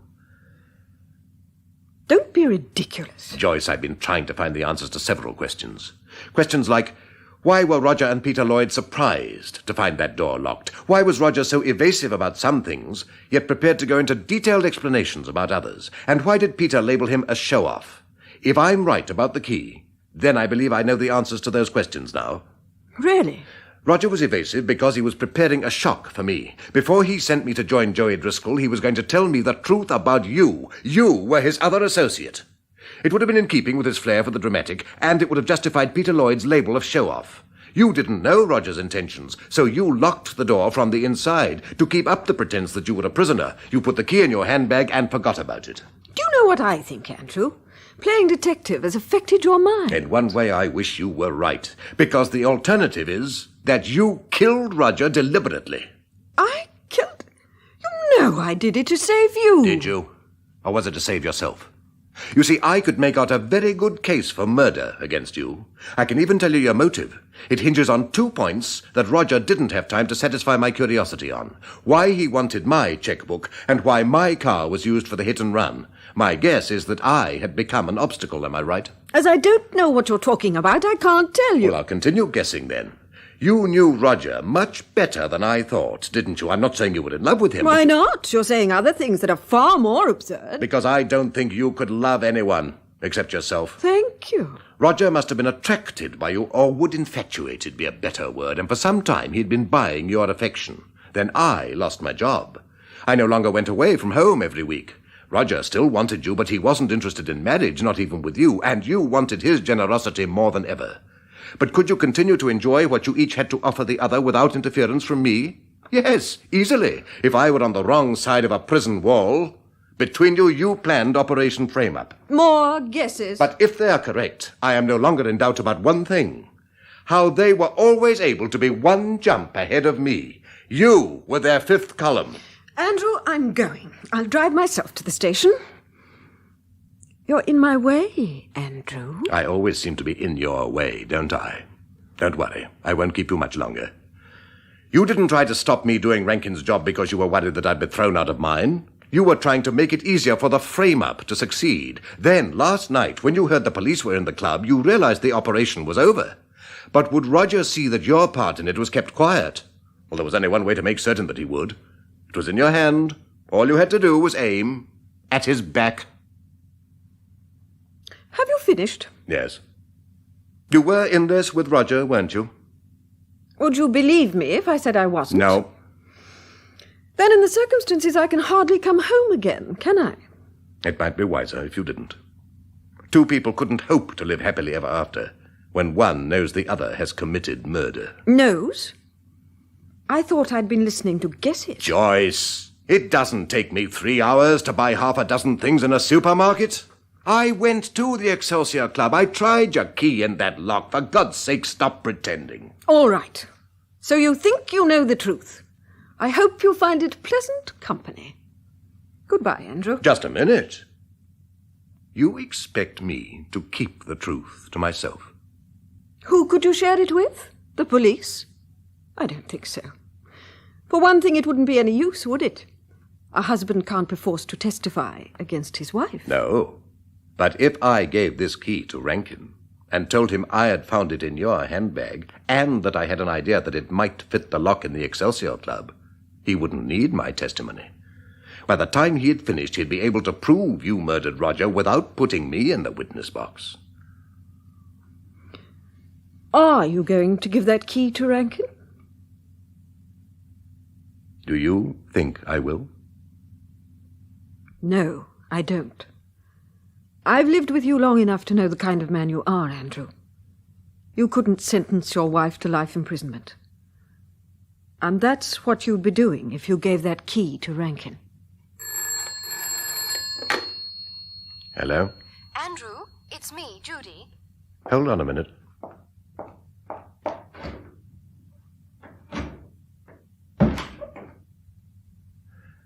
Hello? Is your wife there, Andrew? No, she's just left. Oh. Judy, listen, I'm not going to see you tonight. Why not? I can't explain now. Well, you've got to give me some reason. Well, all right, it might influence a decision I have to make, and I don't want that to happen. I'll ring you in a few days. And we'll see each other again? I don't know. It depends. Depends on what? Andrew, are you still there? Yes. I suppose it depends on whether my wife is a good judge of character. Do you think she is? That's what I have to find out. But she thought I could be persuaded to give up doing Rankin's job. And she was wrong about me then, wasn't she? I'll be waiting for you to ring, Andrew.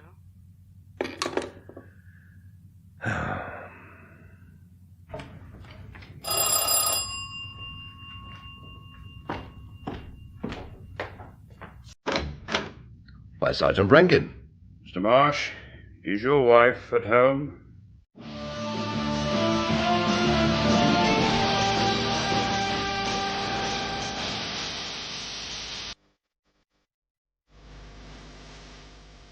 That was the final episode of David Ellis's mystery serial.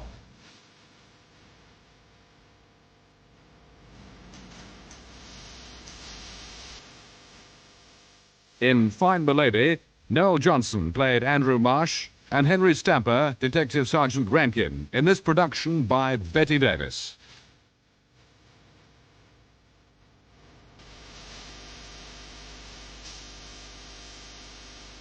And alongside Noel and Henry in Find the Lady, you also heard Maddie Head as Joyce Marsh, Douglas Blackwell as Roger Sherwin, and Michael Deacon as Peter Lloyd.